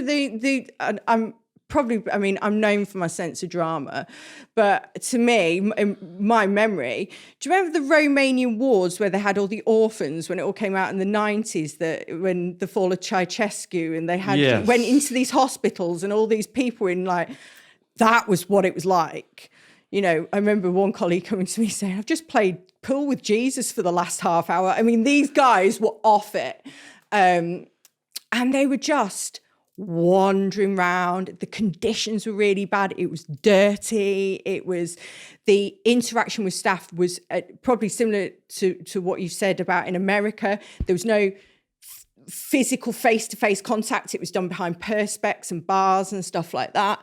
And it was just a generally really intimidating place. And also, I'm always a bit warier of the psychiatric patients because just of the the unpredictability of them, but also the fact that we can't forcibly medicate means that their sort of conditions can be even more unstable. Couple of that in with using illicit drugs, whatever. So I'm always a bit more wary. I'm always a bit more sort of on guard. So there was a job called visits runner. So your job was and you had a radio, and your job was to literally run from one place to the other, pick one person up, take them to the other place. So I was visits runner this day, and they said, we need you to go to the 4th floor of the healthcare, pick this guy up and bring him back. So when you're not on the unit, working with them day to day, you don't know what they're in for. You have no idea. You just it's a body to pick up and take somewhere. So I took him and I picked him up. And we started walking down the back stairs. So you're on your own, walking down the back stairs. Is he restrained? No, I'm just walking him by myself from there to visits. No cuffs. No cuffs, no nothing, just a radio. And he started to make sexual comments to me. And I was thinking, shit, I'm on stairs. You're really vulnerable when you're on stairs. He's 1,000 times bigger than me. He was really intimidating. He started to touch my hair. Oh, so he's behind you? Yeah, he's starting to touch my hair. And he went to like take me by the shoulder and turn me round. Because I'd said to him, don't, but I didn't want to be too aggressive, like, don't fucking touch my hair. Because I thought if I'm really aggressive with him, that could trigger something off. I went, don't do that. That's really inappropriate. You're not supposed to touch me. And so as we're walking down, and then we walk to like a flat bit, and he tries to get me up against the wall. And I actually thought, something's going to happen here. And I froze with fear. So I couldn't even have the wherewithal. And also I thought, if I alert staff on my radio, so it's before the times when they had like you had an emergency button, locator thing. And I thought, if I alert staff, then that might trigger him to do something else. So I'm frozen with fear, and I thought I was going to be assaulted, as in a way that we can imagine. And eventually I found my feet, and I ran downstairs, and Was he following you? Yeah, but not running, just following. But I knew if I could get to the gate down there, I could lock him in that space so he couldn't get out. And so I managed to get to the front desk, and there were predominantly, they used to call them healthcare officers, so the officers that had nursing training as well, and there was like psychiatric nurses there. And I told them what had happened, and I went home early that day, surprisingly. I remember ringing my mum. I was really distressed, ringing my boyfriend, really thought it was the thought of what could have happened. If he'd have chased you, Well, what would have happened then, you know? I later found out he was in for several rapes, several stranger rapes, and they had a marker on his file not to be left alone with female staff. So someone made a mistake. Yeah. I, in my paranoia at the time, after everything that had happened, I thought, has someone done this intentionally to put me at risk? But I think they did take me seriously. He was sort of, unfortunately, with the people with psychiatric illnesses, the ranges of punishment are quite limited because their treatment needs come first. But I remember I got given a whistle that I've still got, a whistle. And I got given a stave, the wooden staves. What's a stave? So it's like the police have all the now they have the flick out batons. In the old days, so think porridge, think a leather strap, and it's just like a rounder's bat. And that's it.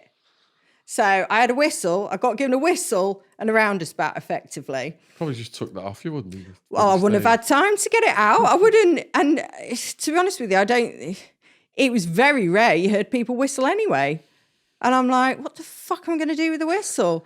I've still got that whistle. My little boy plays with it. It's like got special significance. I'm like, yeah, after the fact, you give me a whistle. I could have done with this like an hour ago. So yeah, that was quite traumatizing, should we say. But again, I look back at it and I think, I'm not mad at him. It's sort of laws of the jungle. If you're a lion and you walk with a lion, what are they going to do? It's like swimming with sharks. So they let you go home early that day. Yeah. And then you came back. Came straight back in the next day. Was it easy the next day or was it? Do you know what? At the time I had, a resilience, and I felt like I had something to prove. I was quite feisty, I wasn't one for, later on in the job, I cried all the time, but I wasn't one for particularly, I enjoyed the job despite everything. I really enjoyed it. Exciting. Yeah, it was exciting. It was something different every day. Liked working with psychiatric cases because my sort of psychology background was really fascinated. Already knew that I probably wanted to get promoted. So yeah, I had quite I sort of would just chalk it up to a bad experience. But like I say, if you let every single incident that happened to you put you on your ass and not be able to function, you wouldn't last 2 minutes in the job.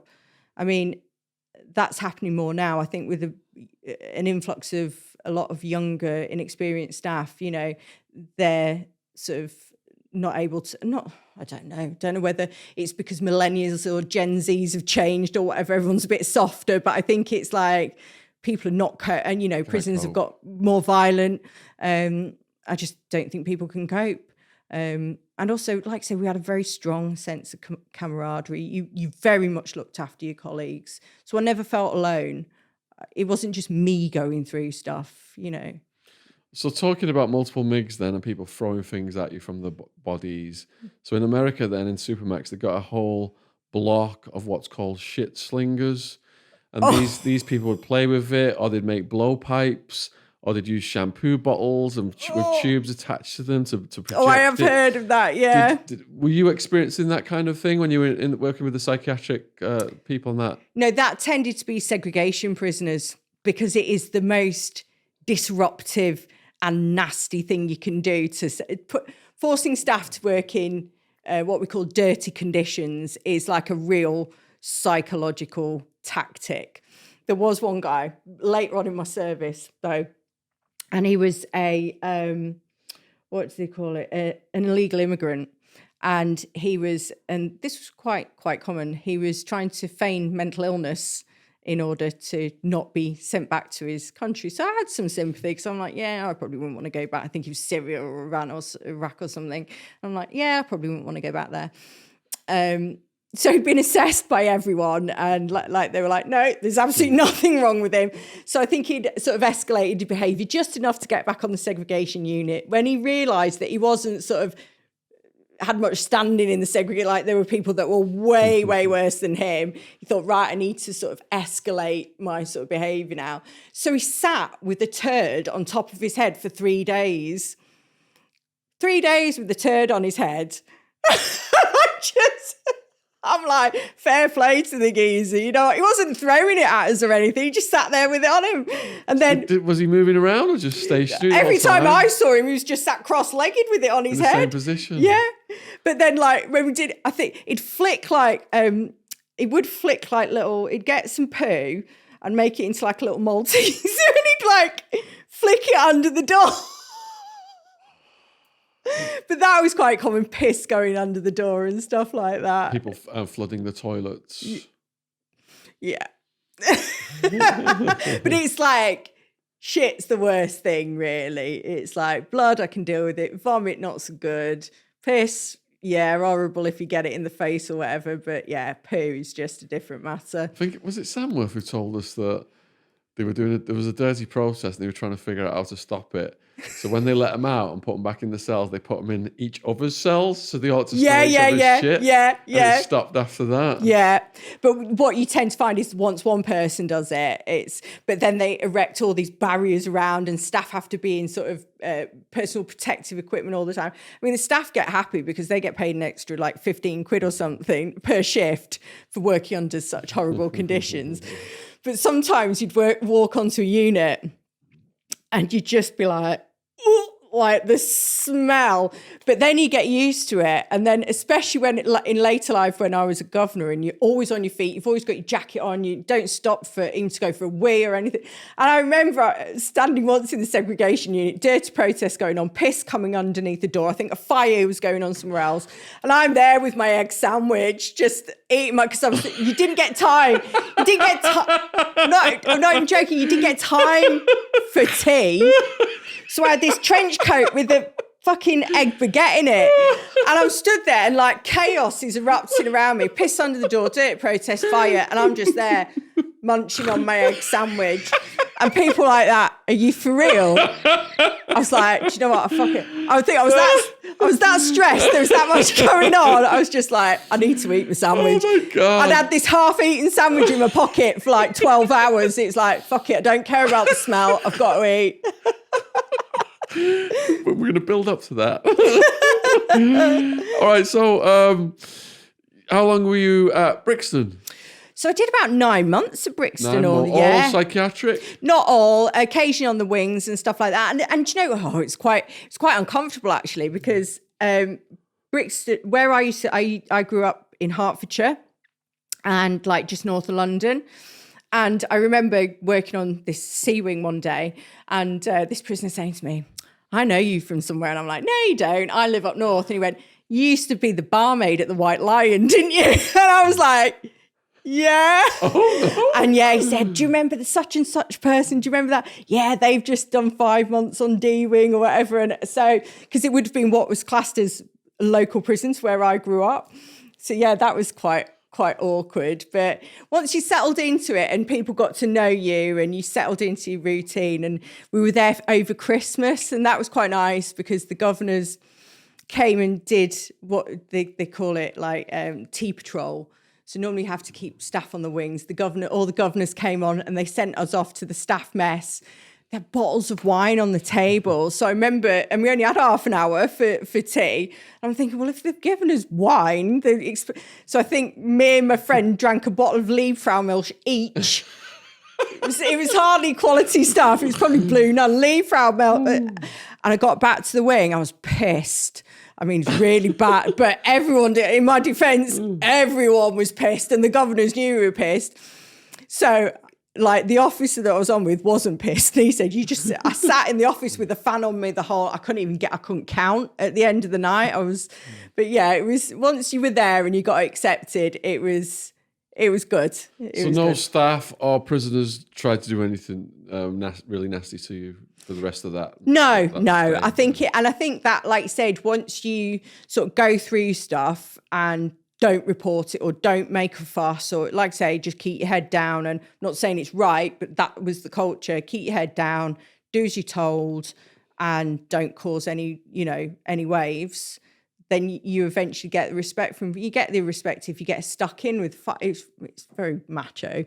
You know, if you, particularly as a woman, if you're seen as someone who will get involved and get stuck in, you get a bit more respect. But you have to put on like an invincibility cloak and just say, do you know what? So from arriving at Scrubs to departing Brixton then, would you say that your demeanour had changed? Oh, I thought I was cock of the north. I was like, I felt that I'd done like 20 years service in 12 months. So I literally thought this is the best bit. I literally thought I'd seen it all, done it all. Nothing else could happen to me. Had the worst of the worst happen. Send me back to Style. I'm ready to be promoted. And then I went back to work at Style. And that's when all the other stuff. Back to Style, yes. Yeah. So, and then within, I think, was it 2000 or 2002? I was quite badly assaulted on the wing. In Style? Yeah. All right, so let's just go back to your arrival at Style then. Were the same faces in there? Yeah. Were they like, hello, miss, welcome back, that kind of thing? Well, some of them didn't know us because we'd been away. We'd only been, so just to give the context, so when we left, there were no prisoners on the remand wing. So the remand wing was built. It just had to be sort of all the, you know, dots and crosses and that all signed off and ready to take prisoners. So when we left, it wasn't open. When we came back, we went straight onto the wing and they shut Risley female prison down. And then we gradually started to fill the wing up. So I didn't work on the houses again until later on. So I was working on the wing now, and we were predominantly new staff. A lot of us had been down in London, down in Brixton. So we had a bit more confidence, a bit more swag about us.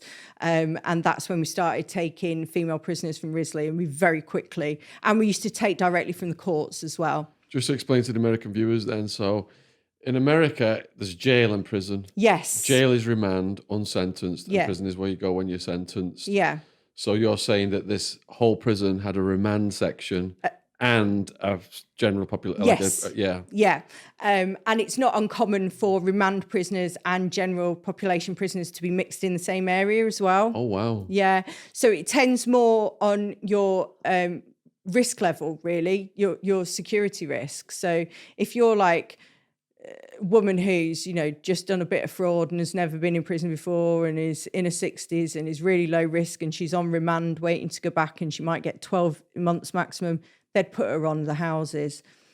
But generally, the wing was where all the remand prisoners were, all the problematic prisoners were that they couldn't manage on the houses, and anyone basically that was an arsehole. I imagine that remand then is way more harder to manage, because in prison where everyone's sentenced, they're settled. Yeah, they get everyone their head knows round it. everyone. Yeah.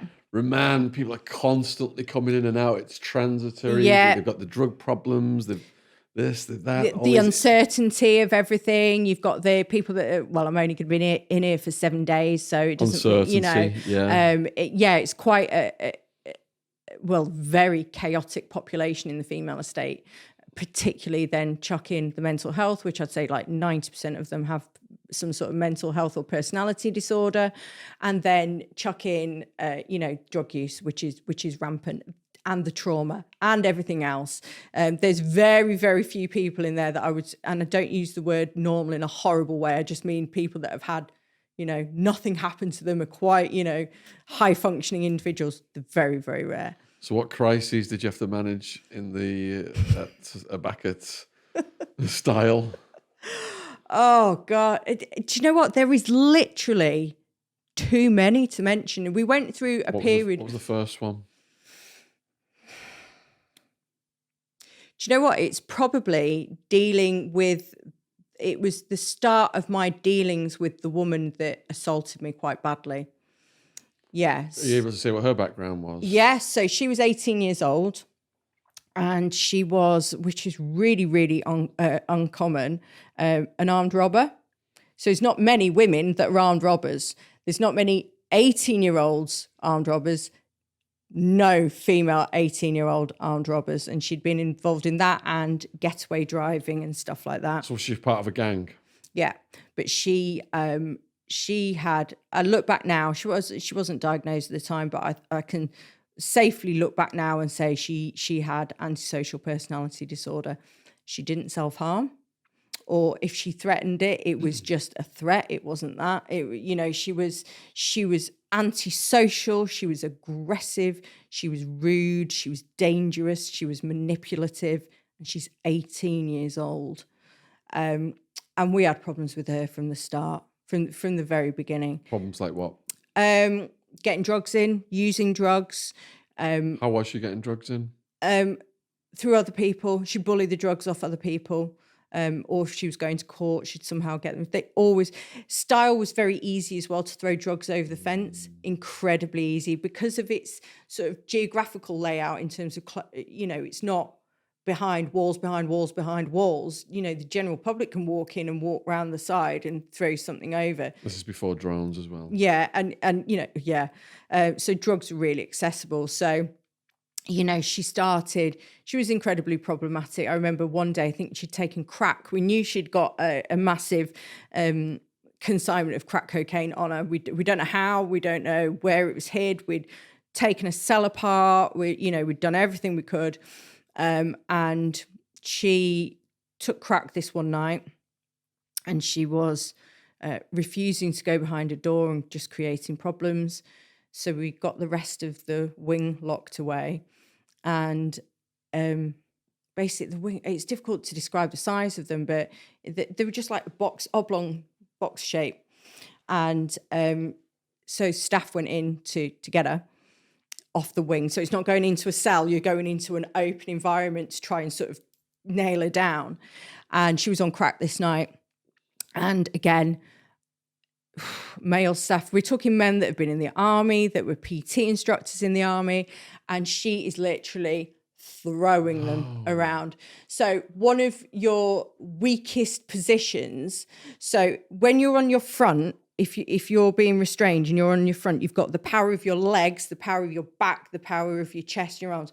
When you're on your back, you're quite vulnerable, particularly as a woman, because we haven't got the chest muscles to, They had restrained her on her back on a table, and she was like a wild animal. She was still fighting and just so aggressive. And, I remember our manager was just like, fucking hell. She was quite tall. She was quite sturdy. But yeah, that was so we knew she was going to be a handful. So that was the first incident with her. And it's kind of like, I knew of her, but I never worked directly with her. So, but she was always causing problems. So a couple of months later, we had everyone coming in off the exercise yard, and she went to attack another prisoner. I was with a colleague. My colleague got there first to intervene, and she turned around and she smacked my colleague full on in the face, knocked her flying. We all got on her and managed to restrain her, get her back. But again, because she was 18, they didn't want to put her down the segregation unit. She's a kid. But eventually that went to court, and I was a witness. I didn't have to attend court, but I remember I gave my statement to the police, got a supporting statement, and she got another 3 months added onto her sentence. Or she got a 3-month sentence, which was great. But I remember her coming back from court on the day that she was sentenced, and she said, "I'm going to get you. I'm going to have you." And I thought, yeah, you probably are, to be fair. So I was constantly like, when's it coming? So then the management, in their infinite wisdom, decided that, so there were two halves of the wing. She'd been living on one half. She'd attacked a woman on that side. She'd been to court, done all the rest of it, got sentenced, came back onto my side, on my landing. So you're like one officer that deals with a group of, and we clashed. We hated each other. We really clashed. But I was scared of her, but I didn't let her know that I was scared of her. So I wouldn't take any of her shit, basically. By this point, we had a quite tightly locked down on a behavioural plan, because she was and it's quite common with people with personality disorders. need consistency, need boundaries, need discipline, need to know where they stand. There's no maneuverability within those boundaries because they see a little chink of where they can manipulate and they're in. So she was quite tightly. So basically, if you were the officer on duty with her, you had the power to sort of decide based on what you'd have observed in the day, whether she could come out, whether she'd lose some privileges. You know, there was a scale of privileges that she could have or she could lose. And she'd done something wrong that day. And I said to her, I'm going to write you up for this. You know, you've had your chance. You broke the rules. I'm going to write you up for this. So she knew, unbeknownst to me, it triggered off another administrative process where she was going to lose everything. So I'd given her she'd had a final warning. I'd given her another warning. So she was going to lose everything. I remember this dickhead manager. If you're watching this, I don't care because you know what you did. He wrote up all the paperwork. All the prisoners are out on association.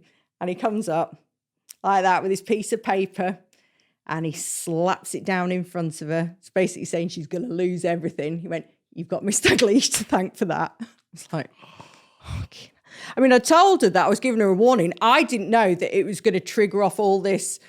So basically, and I was just like, I was gobsmacked. I was like, so I kind of had a sense that it's going to go off. But anyway, everything was fine. Got out for tea, put behind a door.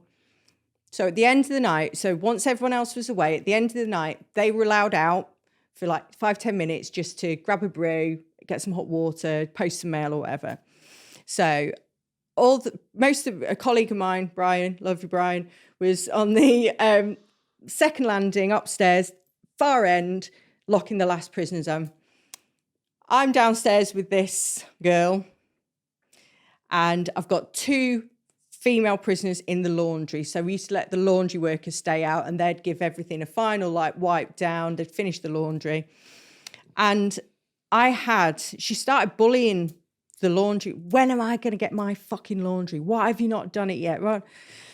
So I thought, I can either just ignore this because I'm already... And I just knew, and I knew then, I thought, you've got to take the decision.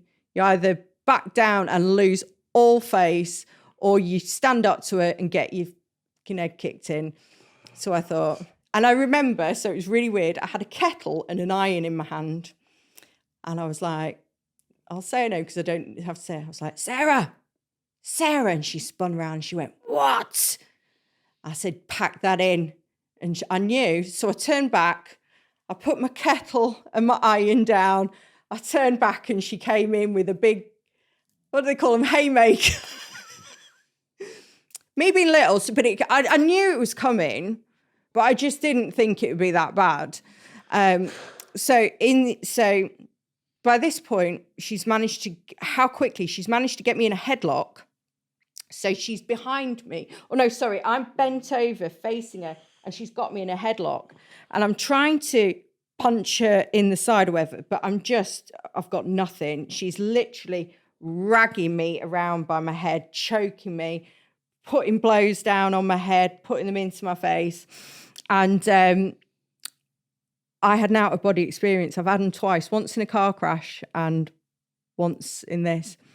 And it was like I can only describe a near-death experience. So I'm up in the corner looking down. I'm like, shit, a member of staff's getting hurt here. And then it was like back in my body. I'm like, it's me. It's me. It was so bizarre. Wow. So there is something about trauma when you're in a traumatic time. And I don't know whether it's to do with adrenaline, but something in your brain slows everything down in order to allow you to react. So when I've been in a car crash, for example, I've managed to sort of drive. I went into a spin and managed to drive off the side of the road, but only because everything went slow. So it was one of the prisoners from the laundry that jumped in. And had she not jumped on her back, because I couldn't scream, the member of staff was up there, so there was no noise. There was just like me going, ooh, ooh, ooh, and I thought, I'm not a pussy, I'm not going to scream. So this And she was old. I'll say she was old, but in prison they always say add 10 years on to whatever age you are. So she was probably 50s, skinny thing, you know. Jumped on her back. Saved my bacon. Alerted the other member of staff, Brian, love you, Brian, alerted the other member of staff, and he flew. He was like, you know, when you see one of those attack dogs hit someone that's wearing a bite suit, he flew at her, and just like all that adrenaline and rage. So we managed to, so even after I've been assaulted, we've got her on her back, I'm still having to restrain her. So I'm like, and I'm hurt and I'm aching and I'm thinking, I don't know I was in such a state of shock. And then a manager came running behind a gate, and Brian saying, get Holly away, she's injured, she's really injured. And he stood behind this gate shaking like a shitting dog and didn't come out and help me. And that's when I decided to go for promotion, because I thought, if a prick like that can earn $6,000 more than me a year, I can do a better job than that. That was what turned it. So I went home, went to the police, I didn't go home, went to hospital, went to the police. She got sent down the segregation unit. Within a couple of days, she'd assaulted a member of staff down there who wore braces. So punched her square on in the mouth where she wore braces, ripping all like the inside of her lips. And I think at that point they transferred her out. But it's only after she'd been through numerous members of staff. But I know how they treated women on the segregation unit. It's all very nicey, and they're not there for punishment. They're there to be looked after. And so it really fucked me off that I'm in hospital and she's being, because they're terrified that she might hurt herself, whatever, she's being pandered to. So it was difficult. Did you have to go court? No, again, they did it. She pleaded guilty and it all went, I'd given my statement and everything. And I think she got, because the prison were trying to stop me from going to the police because it looks bad on their statistics. So they were saying, let's deal with it internally. We can give her extra days. And I went, no, this needs to be on her record. This needs to be on her conviction, a rap sheet, the Americans call it, don't they? You know, this needs to be noted, because in the prison, there was a time when you could give them extra days. So as a governor, you could adjudicate on them and give them extra days for offences. But then they could apply and get them all back. And I thought, no, you need to do a sentence. And I was off for 6 weeks maybe. I should have been off for longer. Physically, mentally, I definitely should have been off for longer. But I remember my senior officer saying to me, I know you're not in a great place, but if you don't come back soon, it'll just get harder and harder and harder. You need to get back on the horse. And I remember my first day back after being off, and my neck is still injured to this day. Yeah. What was the actual injury?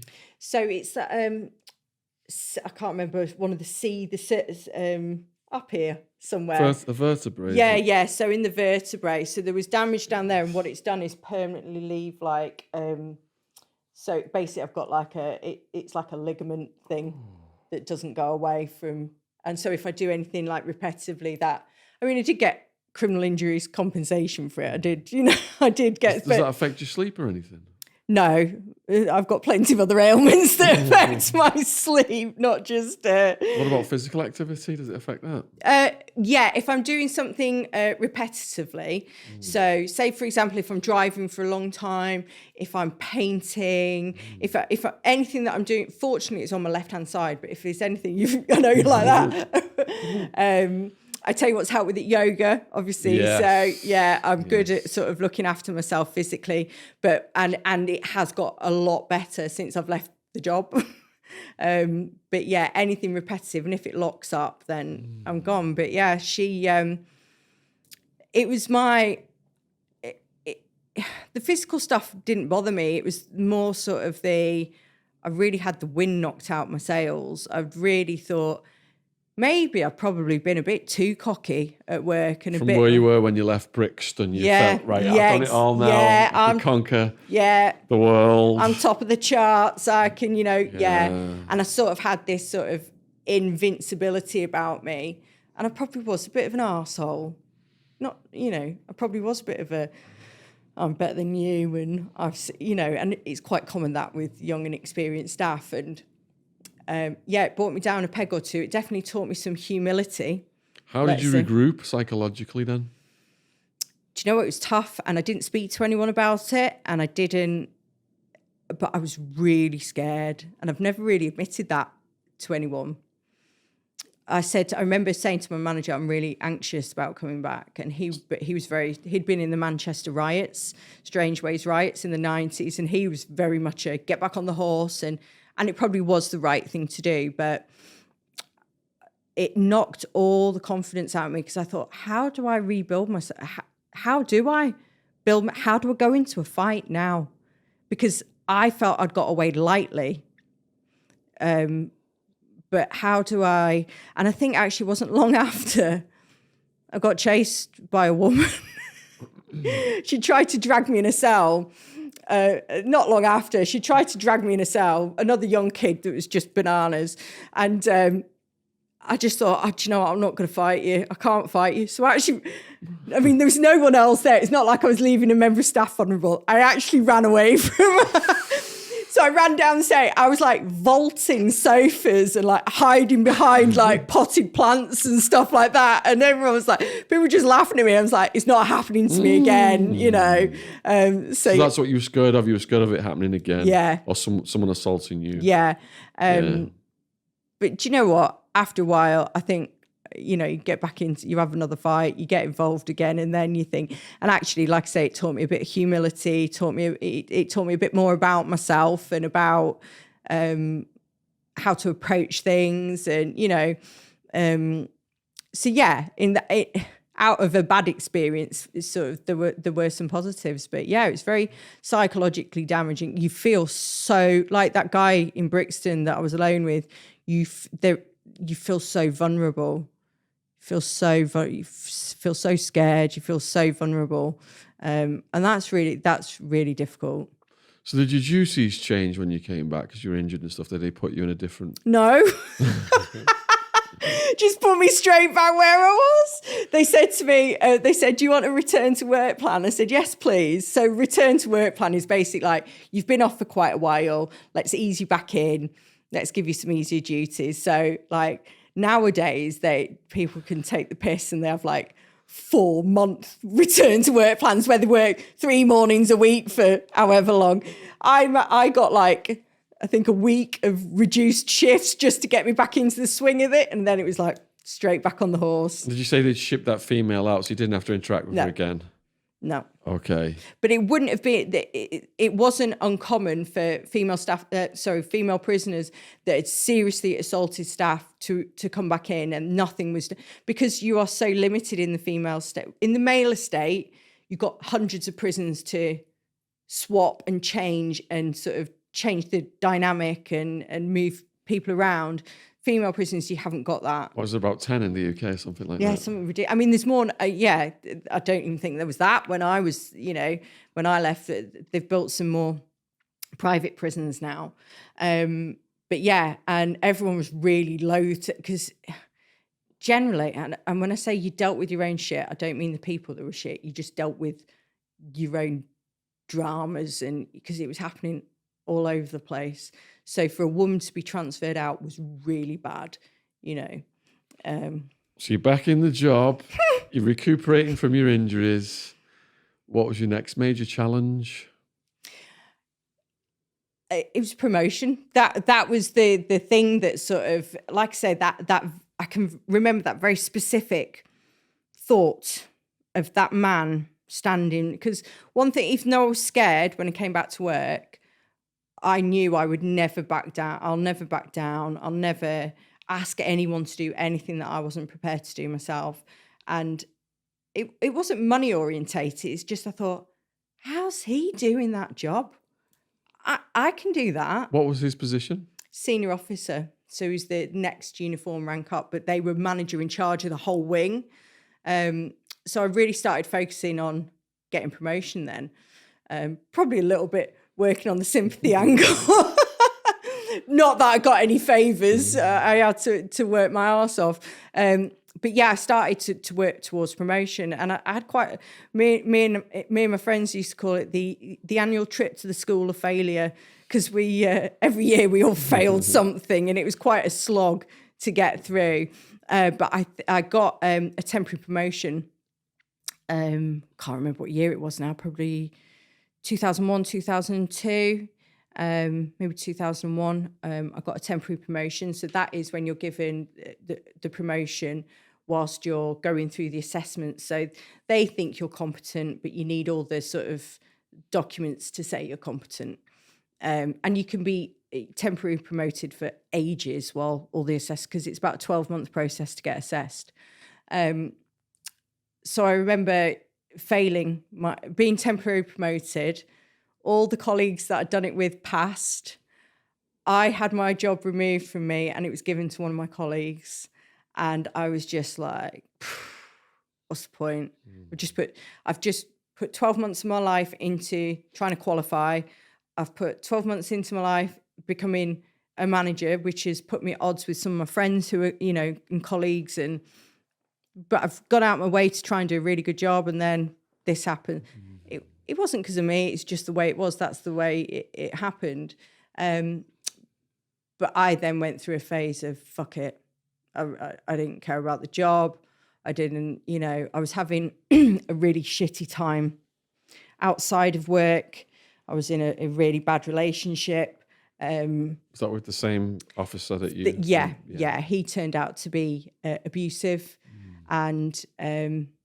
it was horrible. So it's a really quite dark time in my life. Did that translate into your relationships with the women then? Because you're gregarious, aren't you? You're out on the wing and talking to people. Do you know what? I'm the master of acting.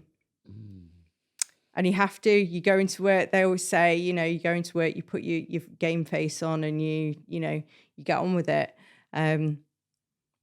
Sometimes it got a bit too much, and because we're human at the end of the day. I mean, we're not robots, and you can't come into work sometimes we'll be working 60, 70 hours a week. You cannot come into work 60, 70 hours a week, be on top of your game all the time, not let anything affect you from outside, and just everything and not lose your temper occasionally, or, and I kind of just trundled along, really, just dealt with, like I said, I was going through really, really hard time at home. I was basically confined. I was a prisoner in my own house. I wasn't allowed out, wasn't allowed friends or anything like that. So yeah, it was pretty shit, really. And I just remember that time just being quite bleak and quite blank. And it was another manager, Tony, God bless you, Tony, who said to me, right, you've had long enough now, time to go for your promotion again. I was like, no, I'm not, I can't face another rejection. I can't do it. And he went, you're going for it, you're going to smash it, you're going to do it, I'll help you. And I was like, I won't. And I did. And I got it. And then I got it permanently at Style. And it kind of gave me it lifted you from the wilderness. It lifted me. And it, things were still shitty at home, but it was like I had a new lease of life. I lost a few friends from being promoted because it was like... Colleagues? Yeah. Envy? Not envy. It's kind of like, poach turn gamekeeper type of thing. And then you're asking people to do things that as an officer you would probably have gone, I'm not doing that. So yeah, I did. I'm going to say lose, but just the closer sort of relationships. But yeah, it gave me a new lease of life. And I sort of then got on I enjoyed this. I really enjoyed my job. It was tough. There was a lot more admin to do in a managerial role, but you were still very hands-on. But instead of being involved in the incidents now, I was the one making the decisions about the incidents, which was like, wow, it's my name my signature on the paperwork now. So you've gone from being an officer who's involved in stuff to absolving yourself of responsibility to I'd still potentially been involved in incidents, but I was responsible for the safety of all the staff and the prisoners on my unit when I was working there. Do you remember what those first incidents were? Do you know what? They were predominantly self-harm incidents. So they would be ligature attempts. What's a ligature attempt? So when they try to hang themselves, and even if they are, we had what's called strip dresses that you can't pick apart. We used to have paper underwear that we used to give to the girls, and we'd put them in a cell with no fixtures or fittings, and they'd still manage to self-strangulate or feed it through a tiny little air vent or something. Because I think Samworth was talking about like crocodile rolls off bunks. You don't even have to have height. Yeah. You can just roll off your bunk and... Yeah, you can. There's lots of different ways. Like I say, that one of the things they do is put. Now, I would say with the women that it was more suicide than self-harm. Than they didn't want to necessarily take their own lives. It was that massive. A lot of them had borderline personality disorder. It was a massive cry for help. It was a massive release. So one thing they used to do was put. Something tight around the neck, tight piece of cloth, and then push a pen up underneath. And then if you turn the pen, it makes like a garrote. So you can just get to the point where you apply enough pressure to pass out. Found, sometimes they'd do a mixture of both. They'd cut themselves and hang themselves from the light. And the motive to do that was what?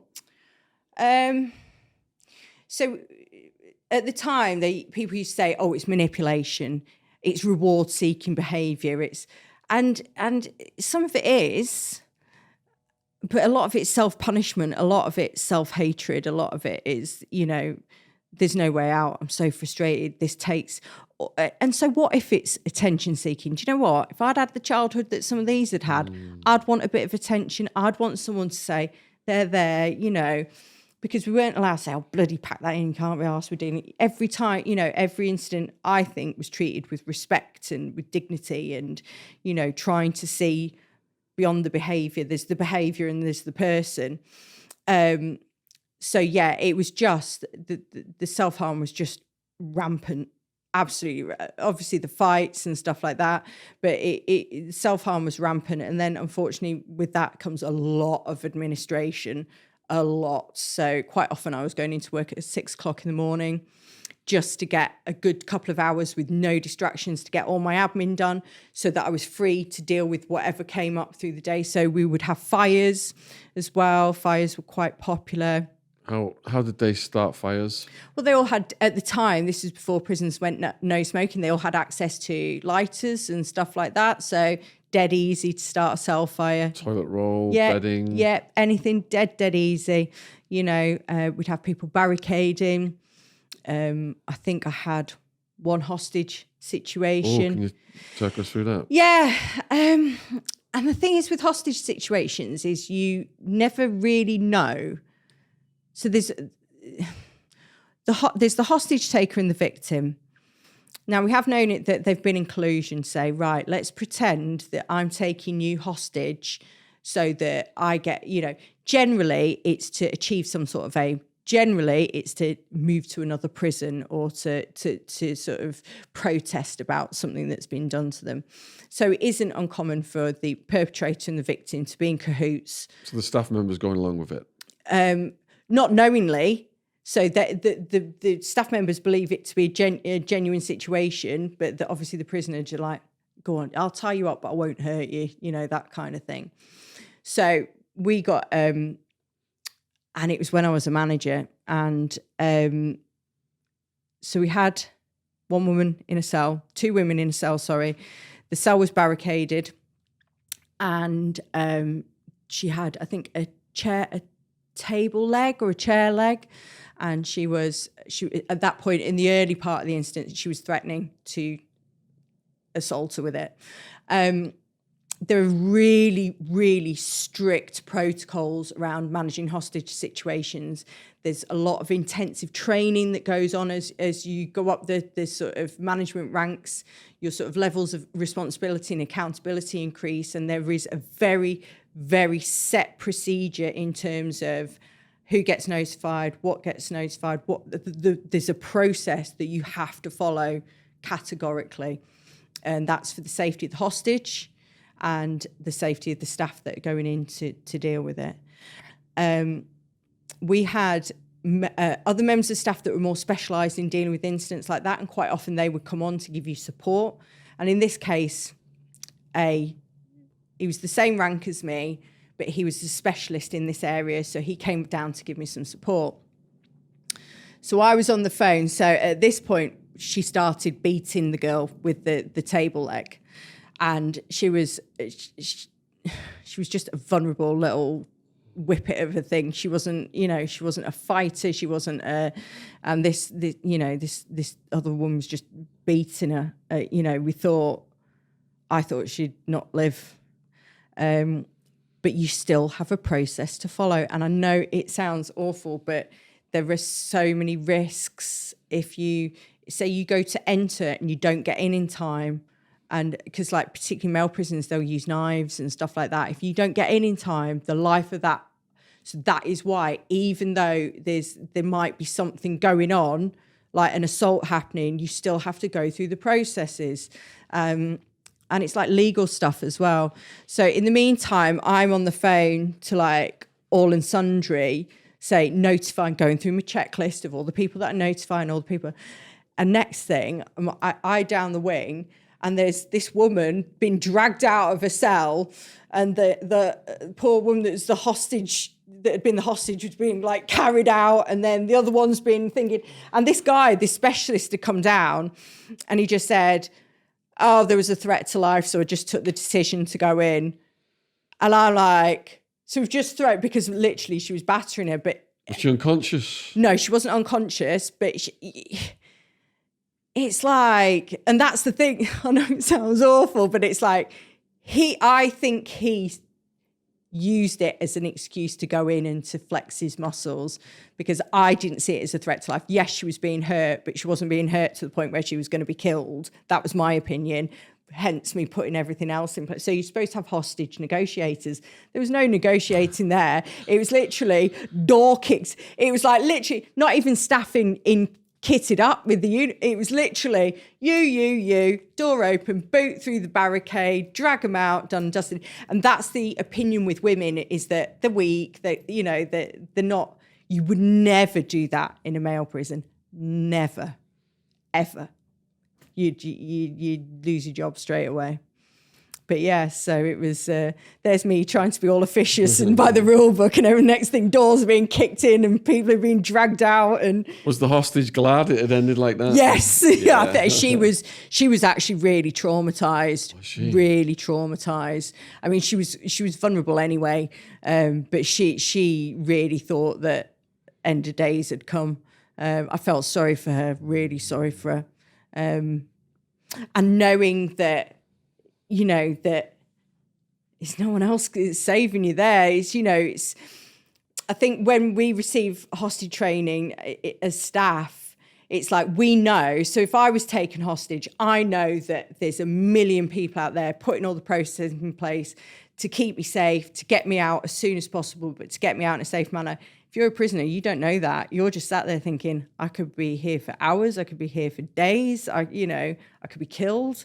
They don't know how it works. So yeah, she was really traumatized. I felt really sorry for her, but I've dealt with quite a few hostage victims, and even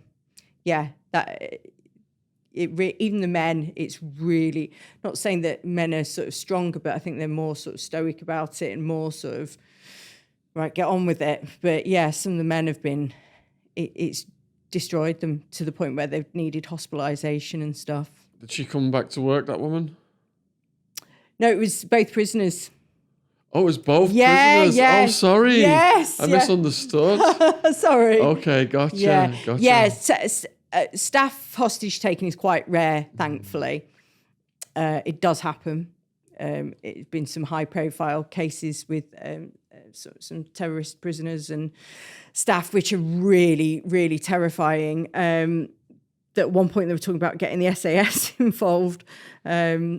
But yeah, so it's prisoner on prison. So I personally have never known a member of staff it's happened in other prisons, but never whilst I've I mean, we've had staff where they've tried to drag us in cells and stuff like that. And had they been able to, I've no doubt that there would be a hostage situation there and then. But because in Arizona, they always took staff hostage. That's why I assumed. Well, they're sort of they're sort of high stakes targets, aren't they, to take a member of staff hostage?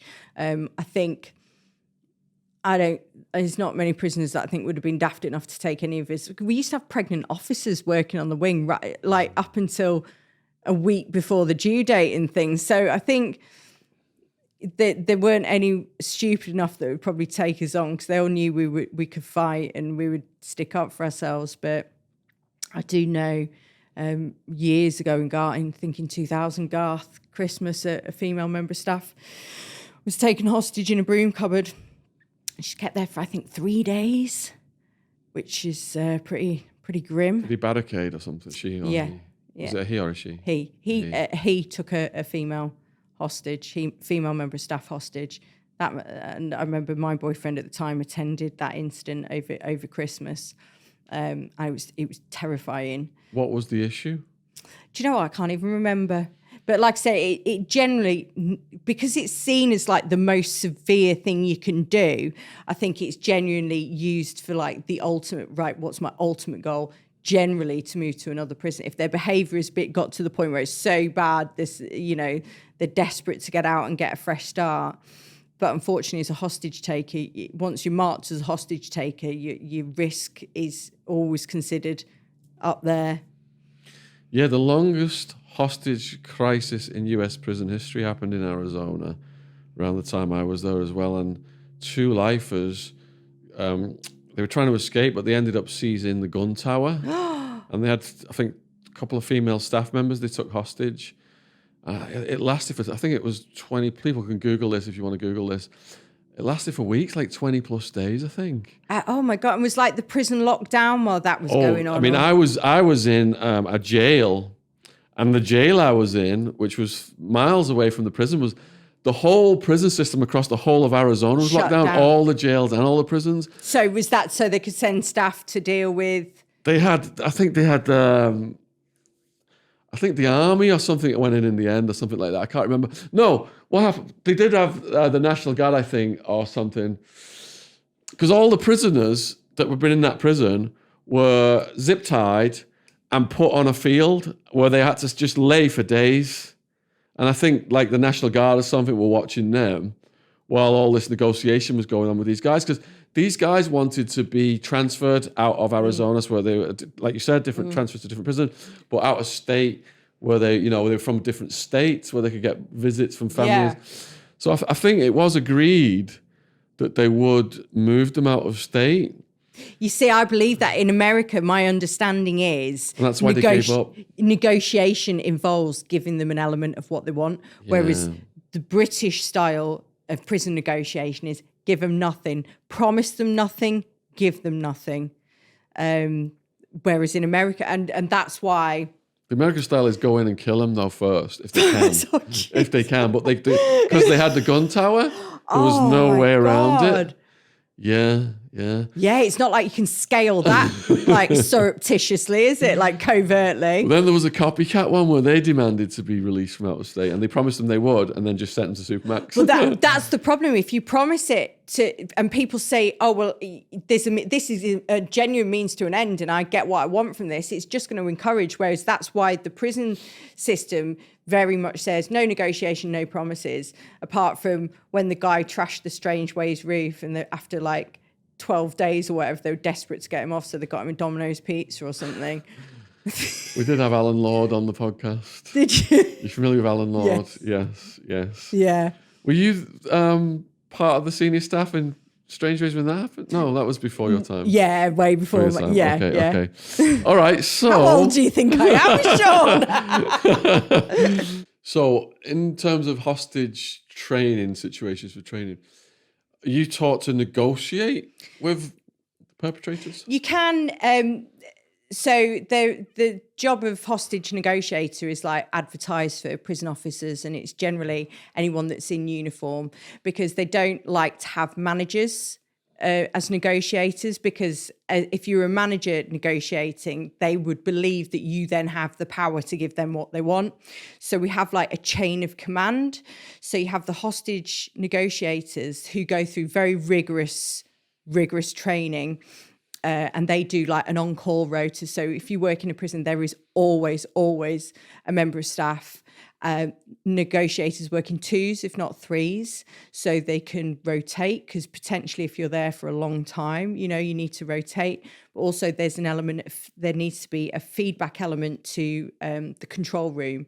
So as a governor, I was also trained extensively in how to manage incidents, and you had to go through an assessment stuff. So you have a chain of information that comes up. So I would say I was in charge of the incident. They call it Silver Command.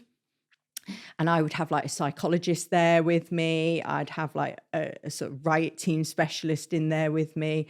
I might have the police on the line. I might have the fire service. So you have this bubble, this control bubble. But at the end of it, there's a prison officer talking to a violent perpetrator through the door. It's quite intimidating. Was the hurricane squad in effect back then? Is it the hurricane? Tornado. Tornado. Close. Tornado. Yes, yeah. It was. So tornado teams are more used for riots. You would, within each prison, you have a specialised number of staff that just do the day-to-day, what we call control and restraint, and can teach staff within the prison.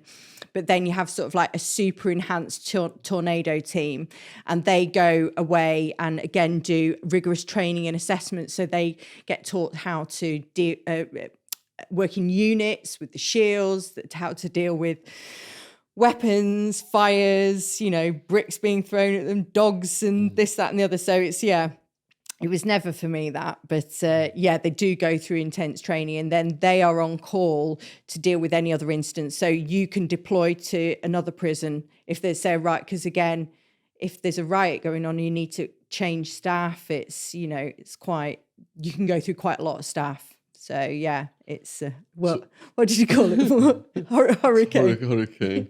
So what was your next major challenge then? Getting out of the relationship that I was in out of work.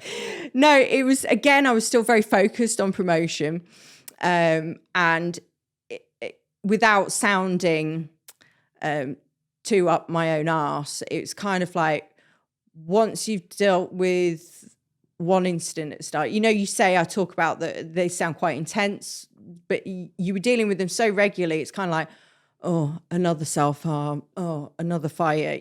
I kind of didn't feel that I was learning a lot. I'd worked in every unit on the prison. So I'd worked in reception, segregation, young offenders, the first night centre. I felt like I'd worked visits. I felt like I had sort of done all I could do within style. So I started going for promotion again to principal officer. And I had some horrendous interviews, because it's not based on any assessment. It's based on your competence and demonstrating your competence in a written application and then on an interview. And I had some absolute doozies of interviews. So I would say from about 2002 to 2005, I was very heavily working towards the next promotion. And it sounds awful that I thought that I'd done everything there is to do, but I haven't got ADHD, but I lose interest very quickly. And I'm like, I love learning new things, but once I've learned it, it's kind of like, right, I've done that. What's next? I need to constantly be challenged. And I like to go to different prisons, and I like to experience different things. So, I was quite keen. Also, I felt quite burnt out. I mean, I say that it was just day-to-day business, but it did become quite draining. And in my foolish little head, I thought, well, male prison will be easier, because I thought, knowing what I knew and the experiences that I'd had at Brixton and Wormer Scrubs, I thought, right, men are so much easier to deal with than women. I was like, I've had enough of women now. And it was kind of like, I was ready to move on. I'd had done 7 years there, experienced a lot, been through a lot. And I was burnt out basically, and wanting promotion. And I thought, if I don't go now and I don't go on promotion, then I'm never going to get out. It felt like I'm never going to get out. So which prison did you target? Oh, my favourite prison. I love this place, Liverpool prison. Walton, yes. But so many people on the podcast have been in Walton. I know quite a few of them. Yeah. Yeah. It's not for everyone. It's a big, just to give sort of like listeners' viewers a picture, it's a very local, it's like pretty much in the centre of Liverpool, very local prison. 99% of the population live within a 5-mile radius of the jail. It's an old Victorian jail. It was very, very dilapidated when I went there. Well, probably the whole time I was there twice. Very, very dilapidated, quite old-fashioned in its thinking. It was, once again, this was 2005. Some female staff, so few more female staff, no female managers at all. So from I think there was one senior officer who was female, but in terms of principal officer and then up to governor, no female staff at all. And I turned up, and I think on my first day they said, "Oh, we've taken a sweepstake." And I went, "What on?" And I'm thinking, "Oh God, what now?" And they said, "How long are you going to last?" They said, because the last female PO that came here lasted 3 months, and she actually returned to her own prison on a demotion just to get out of Liverpool. So I knew I was in for a tough time. But as I said, I'm quite ballsy. Liverpudlian Scouse have got a great sense of humour though, and to me, it felt like coming home, and I knew I was going to get challenged. I knew I was going to be up against it, because there was some rough old staff that had been there for 30 odd years, and they're like, just like it was at the beginning at Worming Scrubs, who's this little young upstart that's coming in here? And I remember, I think it was my second day, and there was an incident on the segregation unit. And so you have in prison something called an orderly officer. And you're basically there to do the day-to-day operational running of the prison, staffing, incidents, etc., etc. So I was one of the orderly officers, and there was an incident down the segregation unit. I had a jacket. So on your promotion was demonstrated on your epaulets. So if you had 2, we called them pips, that meant you're principal officer, 1 meant senior officer. So I had my jacket on, so my pips were not showing. Pips, I said. So I went down there, and it was all kicking off. And this old gruff principal officer turned to me and he went, "Who are you and why are you here?" And I thought, here we go. It's like going back however many years. And I kind of did a bit of it was very dramatic. And I took my jacket off. And no, that's it. Because it said, "Why are you here? Who are you? Why are you here? What can you tell me about managing incidents?" And I threw my jacket off like that. And I went, "See them?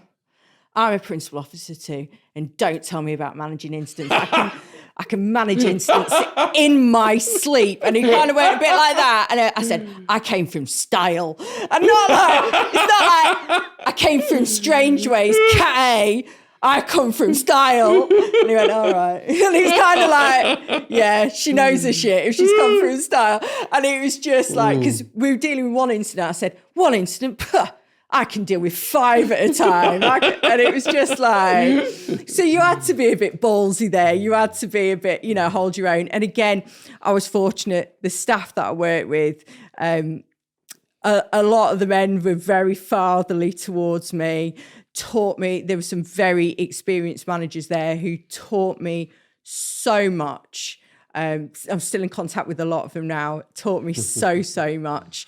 But again, as you go up the management sort of structure, you're a bit more removed again. But I think they put me in charge of 2 wings. I think I had something like 400 prisoners and, God, how many staff now? Got about, I don't know, 70 staff, 400 prisoners, 70 staff, and like 6 managers working underneath me. So quite a big responsibility from, and I had a sex offender wing, which I hated, and my office was on there, so I didn't like it. And I had the drug dependency wing. So they were the ones that were always like scrapping, robbing, fresh in from court, and so 2 very, very different wings. But yeah, there weren't so many. I didn't think there was as many incidents. It kind of just, I settled into a pattern and found my feet. But I was very gobby. Again, I sort of went. I thought I was like cock of the north again, and I went. And I was like, and I remember my manager pulling me in and saying, "You have far too much to say for yourself in meetings. You need to pipe the fuck down. You're not an expert." And it was kind of like, I thought I knew everything. It's like, just sit there, listen, learn. And then when you've got something valuable to say, come back to us. So I sat there and didn't speak for about 6 months. But yeah, I absolutely loved my amount of time there. But again, sounds like I was a promotion whore, like really just desperate. It was just, I don't know, I just wanted to keep pushing myself. So very quickly from sort of starting at Liverpool, I stepped onto the next promotion transition. So I started preparing for that. Again, 12, 18-month process, went to the annual School of Failure and went through all that process again, got temporary promoted, then got demoted and then got promoted again. So yeah, I was more, but you tend to, as you go up the management line, you tend to be more involved in sort of the strategic stuff. And I was like, yeah, I'm very much more of a people person. I like being hands-on. I like being hands-on with prisoners. I like being hands-on with staff. That was my bag. I got things done not by writing a strategy or a piece of paper and saying, that's how you do it. I'm there. I like to still be involved and be on the front line kind of thing. But yeah, just generally just very, very fond memories of my time at Liverpool. So everyone we've had on at Liverpool has had a Purple Aki story. Was he there while you were there? My God. That man is my nemesis. Don't tell me. Don't tell me. That man is my absolute nemesis. The viewers are endlessly fascinated by Aki stories. So. Oh, God. For starters, he's about 6'5", 6'6", built like a brick shit house. And obviously there's me. How was you first introduced to him? He was one of these. So whoever you were, if he was... You're not going to interview him, are you? Well, we have tried to get him on. He'll probably remember me. But he was one like... Open door, Aki, if you want to come on. Yeah, I'm telling the truth here, brother. What would happen is, so say you were walking through his wing and he hadn't got the answer that he wanted from his managers or his staff, he'd collar you, come straight over. Who are you? What are you in charge of? What do you do then? So he's like, so basically it's like, can you help me? I've got a problem. Are you someone important enough that can help me? Looking down at you from his great height. Yeah, and me like, bring it on. We had a battle of brains and wits. It was, I used to enjoy the battle with him. So never physically aggressive with me. Always very, very respectful, always very, very polite.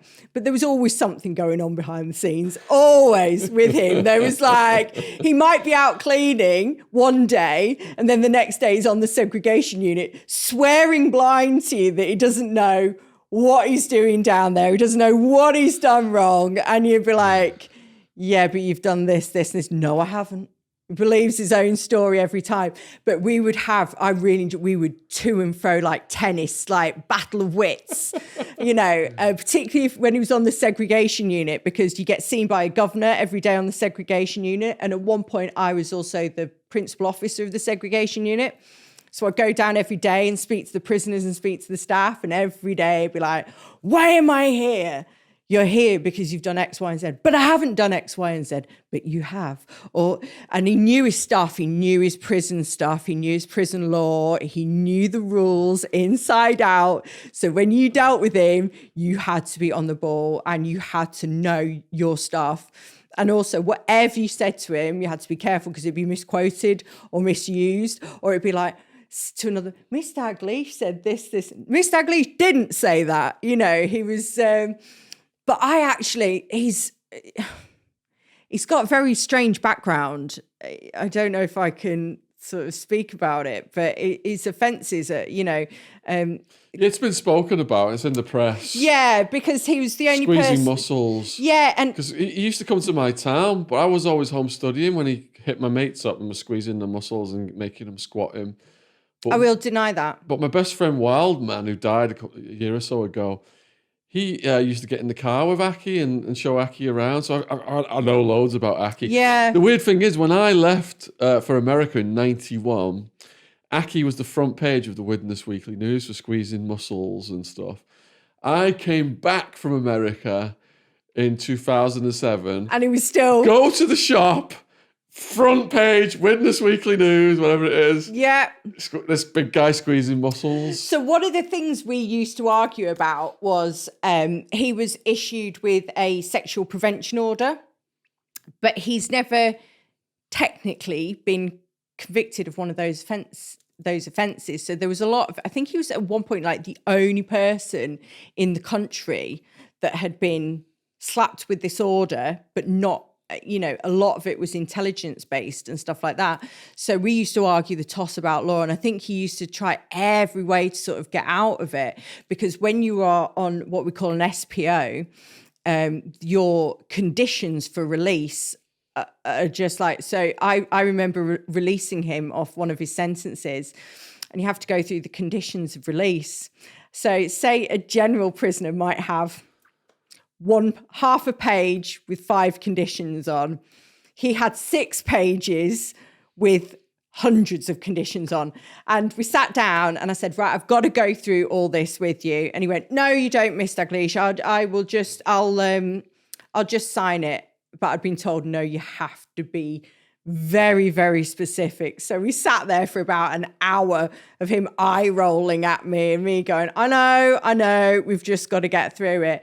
And he was, he went to court, he defended himself in things. I think he applied for judicial review about this order that was given to him.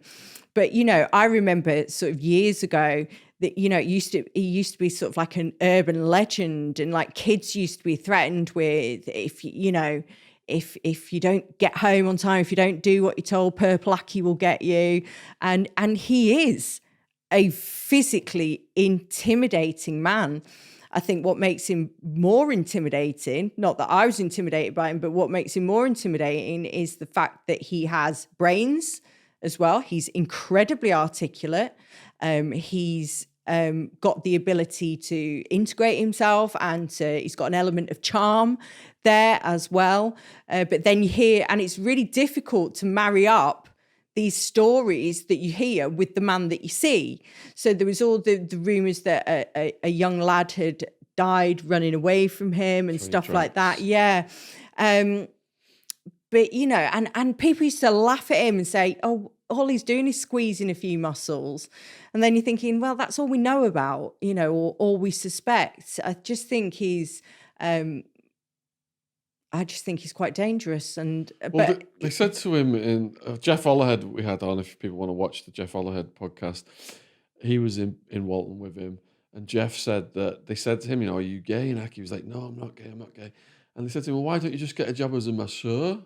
Then you can legitimately put this fetish into a career. Yeah. And do something like that. But Aki wasn't having any of it. He likes to prowl around the streets, doesn't he? Yeah. But there was a video that was, because lots of people are putting clips of him online now. They see him out and they film him. Yes, yeah. Did you see the fireworks one? No, I've not seen that one. I think it was in Liverpool. Some Scousers, they aimed fireworks at his head. And the firework went right across the street, hit him in the head, and he didn't even blink or flinch. Oh, my word. It was like... Nothing I had like even it. happened. What's the guy out of the Green Mile? Yes, John Coffey. John. That's how big he is. Yes. That's how big he is. And it used to, when I used to speak to him, it's always like me looking, and he'd like hunch down to speak to me. It was, but yeah, he's clever. Well, the other thing Jeff Ollerhead said was that Aki knew the law inside and out, and Yep. he would work on prisoners' cases yeah. and Yeah. get them appeals and early releases. Yeah. So even though he had this, in America, you say you got a sex offender jacket, what you Mm. said with that thing, even though he had that on him, they gave him a pass because he was helping all the prisoners to get out through his legal knowledge. That was his currency. Yeah, I think what we were concerned from a staff perspective was the vulnerability of other prisoners around him. He was the danger. Yeah, exactly. So it was like, okay, I've helped you with this application or that application. What do we think he was getting in return? And we could never actually prove anything 100%. People were terrified of him. And like I say, he wouldn't present like that. He'd present like a gentle giant. If you were to walk on, you didn't know him from Adam, you know, if you were visiting the prison, you'd see him and you think, yeah, tall and what an intelligent young man, you know, what a good conversationalist, but yeah, when I read his conditions to him on his day of release, and he was like, the police are going to be there to pick me up. And I was like, I genuinely don't know. I said, so let's start number 1. You must not go within 10 feet of any male under the age of 16 and ask them to touch his biceps. You must not go within 10 feet of any male under the age of 18 and ask them to perform a squat. And it was like literally boom. And then there was like a specific area. So we used to give the prisoners maps. So if they had like sort of an area where they couldn't go, and you'd highlight that and give them to it. And yeah, but we used to enjoy our little tussles because, like I said, I obviously thought I was quite intelligent at the time, and he obviously thought he was quite intelligent at the time. So we always spent. But I think he begrudgingly respected me for that as well, because I treated him fairly. I treated him the same as everyone, you know. We had one of his arresting officers on several months ago as well. But he said that, and what I've learned is that all the towns that he was banned from, such as my hometown, Widnes, Aki used racism to get the bans overturned. So he's not banned anymore. I think the problem is now, though, he's so well known, isn't he? He's so, you know, obvious in terms of his physicality, big guy, you know, John Coffey type character. It's not like you're going to walk down the street and miss him. So I don't think now he would get away with anything because he's just so well known. What part of his legend, of my mates confirmed this, are like, they're just there, right, in the park or in like near a pond, and all of a sudden he's just there. There's this one woman, actually, she said she was at a bus stop, and like, you know, you wouldn't have sensed anything. There was no one there. She just turned around. He was right there next to her. Oh my God. That's scary. Yeah, do you know what? Thinking on, you'd be walking down a wing, say he was out cleaning, you'd be walking down a wing thinking, try and avoid, and he'd always get you. He'd always collar you. It's like he could be a mile away and there's his spidey sense clicked in, and then he's there. But I never felt threatened from it. I think because his target was men. Big men, and that's the interesting thing is big, tough, scary men, gangsters were terrified of him. I had an ex-girlfriend, and she was going out. She said she was dating this big rugby player, and he wasn't scared of anybody. And then Aki knew where he lived. He'd come to the door, he'd hide cowering in the house, tell him I'm not here, But isn't it crazy? Because if you're a bodybuilder, don't you want to show off it? Isn't that the whole point, that you want to show off your body? Like, yeah, have a squeeze of my muscles, but not to him. Not to him, no. My God. Because next thing he's on your back and he's making you do squats. You wouldn't be able to. He started out squeezing the muscles, but then he made people squat him. I can't even begin to think what he weighs. And like I say, it's not through fat. It's not because he's obese. Jesus. Aki, if you're out there, it's time to step up and come on and tell your side of the story. So many people are fascinated by by your urban legend. So yeah, that would be, we'd be honoured if you come on. Not when I'm here. No offence. All right, so I was asking then about what you had. Oh, that's it. So you said you were managing a sex offender wing as well. Yes. I imagine the incidents on the sex offender wing will be a lot different from the incidents on the general population. So what kind of incidents would arise on the sex offender wing, and how would you manage them, and how would you interact with them? Yeah, I mean, so the sex offender wing would be called VPU, a vulnerable prisoner unit. So you could be designated a vulnerable prisoner because you're a sex offender, or you've committed an offence against, say, an old lady. So, for example, they didn't like burglaries where old ladies have been beaten up and stuff. Or you could be a vulnerable prisoner because you got into a drug debt in the rest of the prison. And then you would request what's called own protection. And I think there's something similar in America where they have, protected PC. population. And you'd be moved on there. So within there would be a hierarchy. So even within the sex offender unit, there's a hierarchy.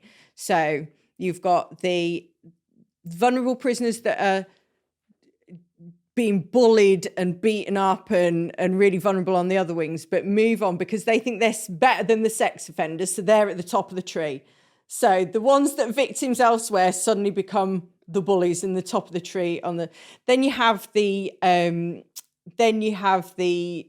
people that beat old ladies up. Then you have the rapists, and then the bottom of the rung is the child offenders. So incidents would be Is there even a hierarchy amongst the child offenders? No. Not like on level of like what the age of the person or anything like that? No. Okay. I think it was just accepted. I think it was quite, you'd see them develop friendships with each other and you'd be like, I dread to think what they talk about. The prevalence of self-harm was higher on the vulnerable prisoner unit because by the nature, it sounds awful, but when you commit that kind of offence, the reason you pick on young or vulnerable people yourself is because you're a bit of a loser. And they didn't fare well in terms of sticking up for themselves, or, they were all like, woe is me, life's so shit, why has this happened to me? A lot of them self-harm, a lot of them would be depressed all the time, a lot, they all went out to work and engaged with the regime and things like that, but incidents would predominantly centre around sort of self-harm. And there would occasionally be a fight, very occasionally, but it always tended to be the prisoners that were not in for that kind of offence, the ones that had been moved off other wings, trying to assert their power a little bit, or even trying to get moved off to the unit, onto the segregation unit, because ultimately that's where people wanted to be if they were off the wings, whether it's a bit of kudos or whatever. But particularly if you wanted a transfer, get involved in an incident, go down the segregation unit, and then 9 times out of 10 you'll get transferred out. And did you hear about like offences of sexual nature against elderly people? No, I did, but that's not to say there weren't.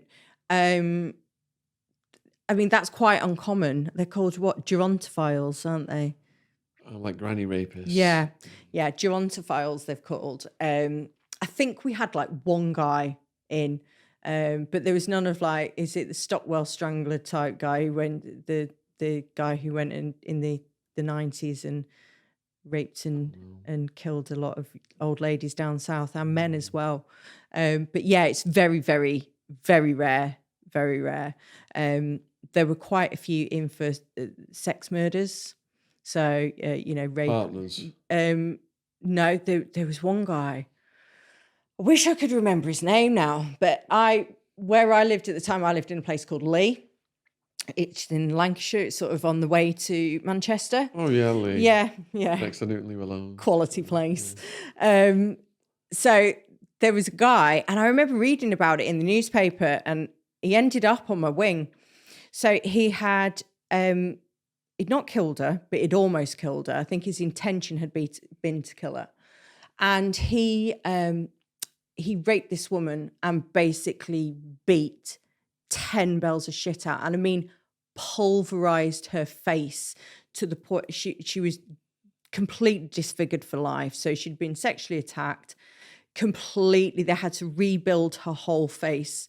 And they said it was like concave, her face by the time. So she was lucky. And the only reason he got caught and he stopped the attack is that he was being watched by CCTV. And I think, a security guard saw what was happening and managed to sort of he was away, but managed to raise a barrier on the car park or something to say, we're coming, or there's someone around.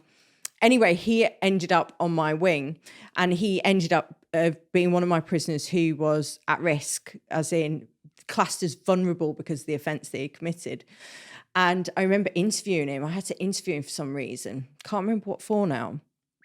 But I'm sat in a room with him, and a nicer man you couldn't meet. He was only young. He's about 21, 22. He was good looking. I can say that objectively, he was a good looking young lad, looked after himself, went to the gym, kept himself smart, kept himself clean. He was, and when I say charming, I don't mean in a sort of smooth, manipulative, just a very sort of almost childlike charm, very softly spoken, very, but he actually had a tattoo of a woman on his arm of her face pulverized in. And he was obsessed. That was his sort of, not kinks. It's not even a kink, is it? But that was his obsession. So he'd smashed her face in and then got the tattoo? No, he had the tattoo first. So he was obsessed with, that was his thing that he wanted to do. And he was assessed sort of psychologically, and they said he would have gone on to kill. He's he's like sort of serial killer in the making kind of thing. But I am not joking. When I spent about an hour with him, which is quite a long time to sort of interview someone on a one-to-one basis. And I went away not 100% believing that he did it, because I literally thought, how can someone, and it's only when they told me about his tattoo that I thought, and if he's had that before the offence, then that must be his thing. Yeah. But wonder how he explained that to the woman that he did it to when she saw that tattoo. Oh God, I don't know. It just, but I couldn't believe that he'd done it. It's like Ted Bundy, isn't it? Yes. Look how charming he was to the judge, and the judge was laughing along. Yeah. Oh, and I wish you'd been in my court as a lawyer, and this, that, and the other. Yeah. But yeah, he was so, and like I said, up until hearing about the tattoo, I could have said he's one of those where you really don't know whether he's guilty or, innocent or guilty. But in the end, there was a stack of evidence against him. And I think he got 15 years, which for actually is reasonable for the offence. But yeah, just remember her having to have complete sort of reconstructive surgery. But yeah, very, very disturbing. And when you hear about that, it makes you question your own judgment, because you think, I thought I was quite shrewd and quite a good reader of people. I mean, I can talk about Mark Bridger, the child murderer, later on when I worked with him at Manchester, but I think I'm quite sort of I don't fall for bullshit easily. But yeah, even I was just like, wow. And I think I was a bit scared, not scared, but I thought, I used to drink in Lee at the time, and I was quite young. I think I was like 27 at the time myself. I think he was like 22, 23. And I thought, I could quite easily bump into you on a night out and end up having a drink with you or something like that. That was the really scary thing. That sort of, like you say, that Ted Bundy element of can worm his way into your life somehow on a really nice level, but then have this monster behind. So I think that really affected me, that thinking, could have been me. What other extreme crimes were there in the Liverpool area that you interacted with the perpetrators? Do you know what? A lot of them tended to be drugs related, gang. Most crime is these days. particularly Liverpool at the time, it was sort of like, it's when all the sort of gun crime was sort of at its peak and stuff like that. And I would say the majority of it was gang, drugs, firearms related. We did have a lifer unit, but I didn't go on there. I didn't tend to interact with them.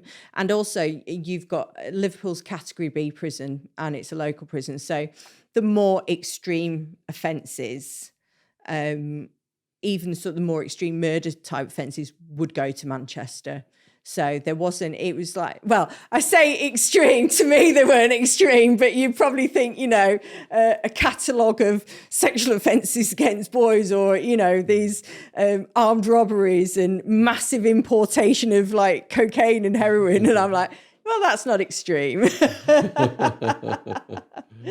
But yeah, I always say a lot of them were the revolving door set, the petty crime, drugs, in, out.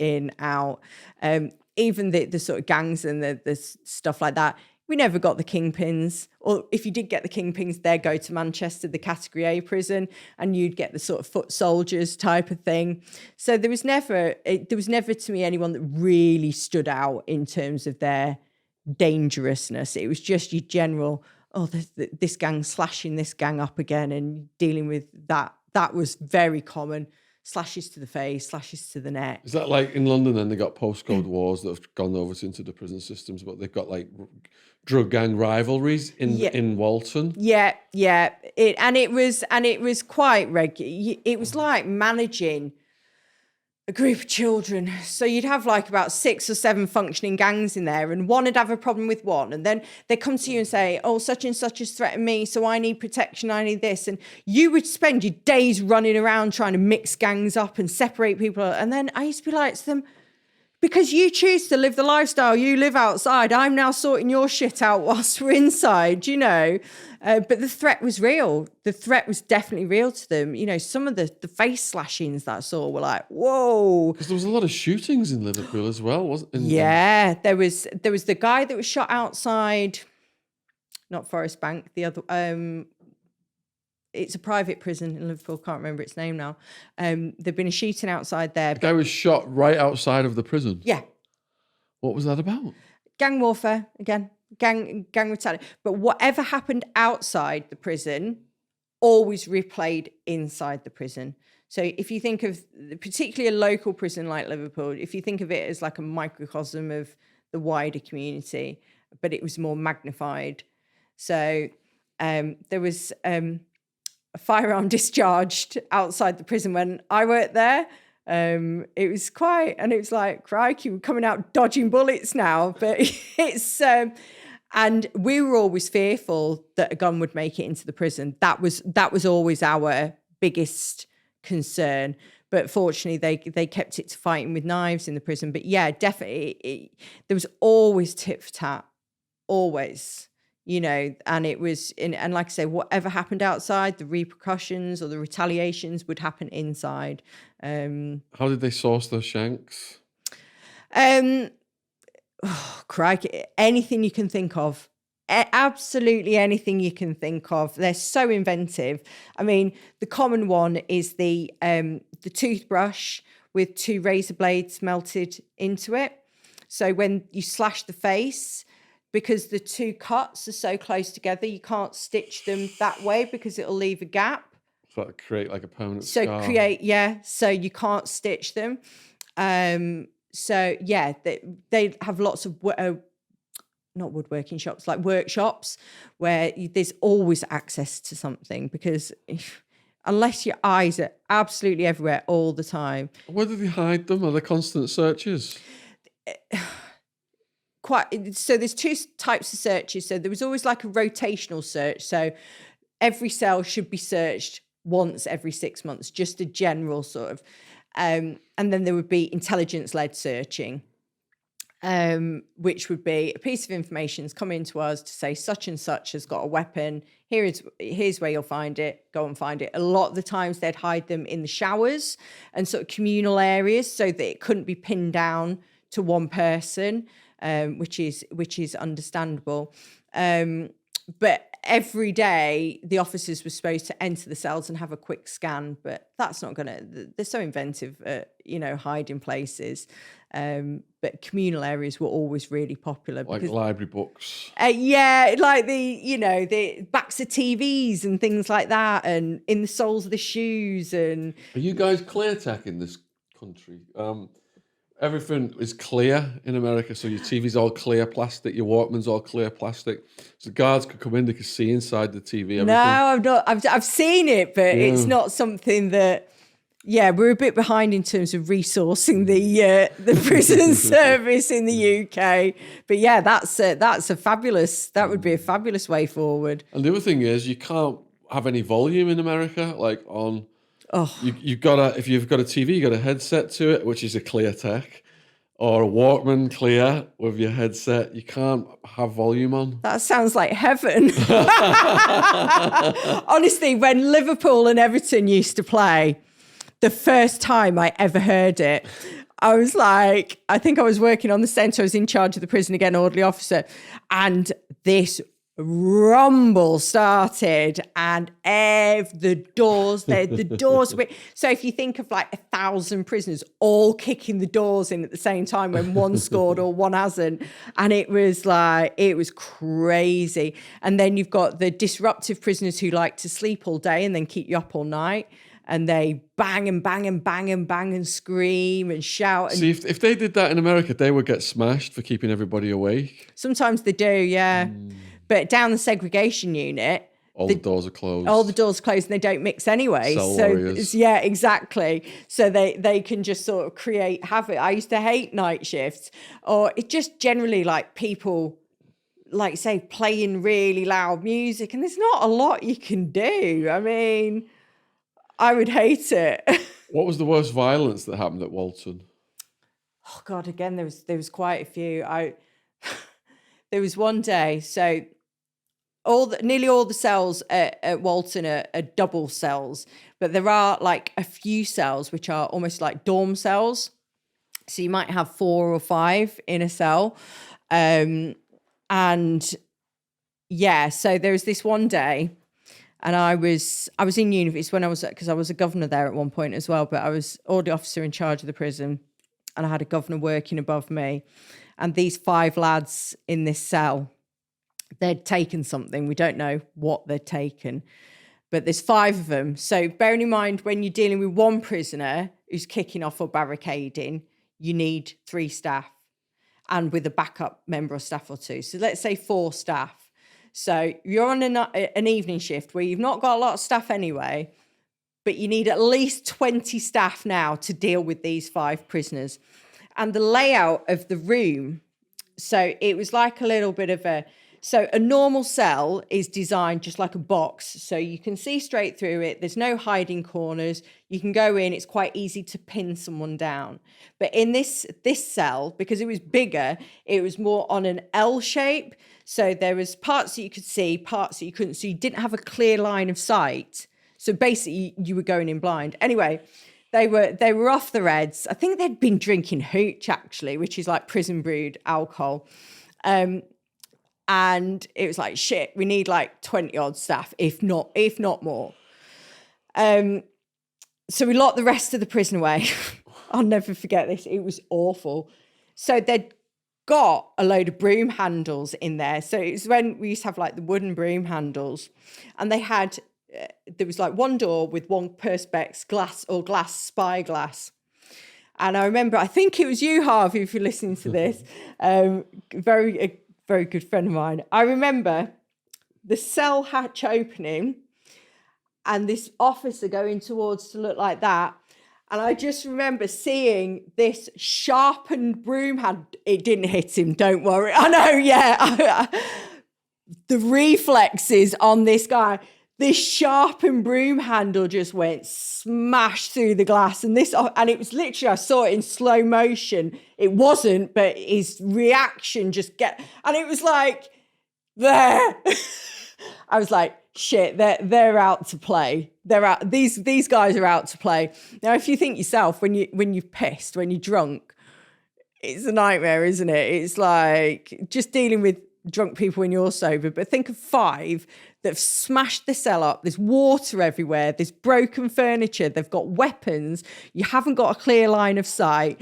You've got staff that say, literally staff going, this is past my finish time. I want to go home. And you're like, are you fucking serious? Are you actually serious? We've got shit to deal with here.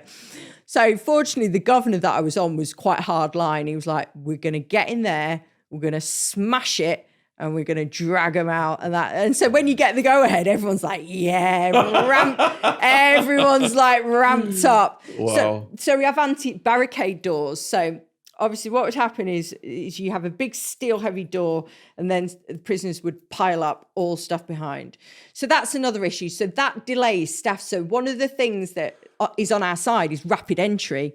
But if you've got a barricade to climb over, so we've got anti-barricade doors, which means we can unscrew a couple of things and open them up that way. But you've still got to get, just to remind viewers of this, 20 staff, or at the minimum 15, over the barricade into unknown space, into utter chaos, basically. So we did the barricade. We sent this, and like, we always picked like the tastiest staff. There was always like, I mean, Liverpool's not short of a few tasty, people anyway, but we always picked like the hardest guys. It was like, get in there.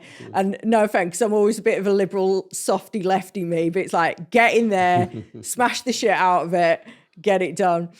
So we went in. But it was going on. And I'm stood outside because as a manager, I'm in charge of the incident. I'm not supposed to go in because if anything happens to me, who's going to then manage it? So I thought, I need to go in and see what's going on. And there was like, for some reason, there was like smoke everywhere. And I'm going in and there's just bodies everywhere. There's like staff rolling around. And you're trying to think, because then you're trying to sequence who's got control first, who can move out, who can move there, where are we going to put them, what's going to happen? So we, I think I ended up getting involved in something. I think I've got a hold of a toe or a finger or something like that. And the instructions that had been given to me by my governor was, you need to make an example of these guys now. So we had a massive, I talked about exercise yard before, surrounded by wings, so hundreds of prisoners would see. And the instruction was that we were to walk across and that if they fucked around, we were to face plant them so that everyone sees that if you do this, this is what's going to happen with you. Wow. So I had a couple of other sort of managers that worked underneath me that were helping me sort of coordinate stuff. And we were gradually taking them out one by one. In fact, it went on for ages. And I think we got the last one out and he was the one still fighting. He was the one, he fucking screaming. So we got him down the stairs, got him wrong, got him down another set of stairs, got him onto the exercise yard. And I can't remember if I had hold of him or it was whatever was happening, but I was there and he started kicking off again. So I just flattened him face down. Outside the wings, go on, Misty, go on. It was like, nice one, Miss, because they were pissed off. All the prisoners were pissed off because these idiots had kicked off. Everyone else had to be locked away. So they were like banging, cheering. I just said, go on, Misty, you show them. So yeah, it was, I mean, fortunately, touch wood, it was quite rare for staff to get hurt, because the fighting was between the prisoners mainly. But yeah, I did like a good old rumble. And then it was that night, I think I took all the staff. I didn't used to drink with the staff or anything like that, or go to the prison club. But after that night, everyone was so good. I was like, right, I'm taking you all to the club and I'm buying you a drink. And we literally sat there with our pints going, what the fucking hell just happened there? It was good, yeah. How many years into your career are we right now? Oh, okay. we're only about, I think we're about 6-7 years. How many years? Sorry, about 8 or 9 years out of 21. Oh my goodness. I think this is going to have to be a series because we're going on for 4 hours right now. Wow. But what have we got to look forward to next, if you'd be so kind to come back? So we've got Manchester Prison, which was, I dealt with high-profile Cat prisoners. So Dale Cregan was on my caseload, as was Mark Bridger. If you remember Mark Bridger. What was just killed April Jones, the 5-year-old girl in Machynlleth, Wales. Yeah, so that was a very, basically I was told, if anything happens to these guys, you lose your job. It was high stakes stuff. So and how many years into your career did you become a governor? I was temporarily promoted in 2008 and then got a permanent job in 2009. So I was a governor for, my maths is rubbish, 10, 11 years. Okay, so we've got all the governor stories as well. You seriously need to start writing this all down, because the stories are absolute dynamite. You're one of the best speakers I think we've ever had on, the way you tell them, and you're so animated, your energy and everything. And there's not that many governor book. And I own a publishing company. I'd be honoured to publish your book if you get round to it. Yes. I think it might be a Lord of the Kings type situation, because it's this is just my professional life. I wouldn't even want to start going on about my personal life. But wow. Yeah, no, it's good to reminisce. It's good to look back on the career that I had, because I ended up leaving the prison service, and I was retired from the prison service, and I miss it. It's, I miss the camaraderie, and also I'm really passionate about, you can probably tell, I'm passionate about people hearing what it's like, what the reality of it's like, particularly from sort of a staff perspective, and maybe from a female perspective as well. So yeah, good grief, absolutely mind blowing. I'm sat here mesmerised. It's been so fast. So I hope you've enjoyed this as much as I have. Please let us know in the comments if you want to see a part 2. Please let us know in the comments what you think about chemical castration and perhaps some of the other subjects we've gone over during this extremely long, epic podcast. And we will read them all. And if you've got any more questions, if you've got questions for Holly as well, we could put them to Holly when we do a part 2. So yeah, absolutely amazing. Thank you so much, Holly. Thank you. Yeah, namaste. Namaste. Wow. This podcast is sponsored by Gadfly Press. We are proud to announce the publication of The Girl Gambler, a young woman's story of her escape from gambling addiction. The story of a young girl's entrapment in gambling addiction, the true advert for problem gambling, and how it controlled her every movement, every thought, and almost took her life.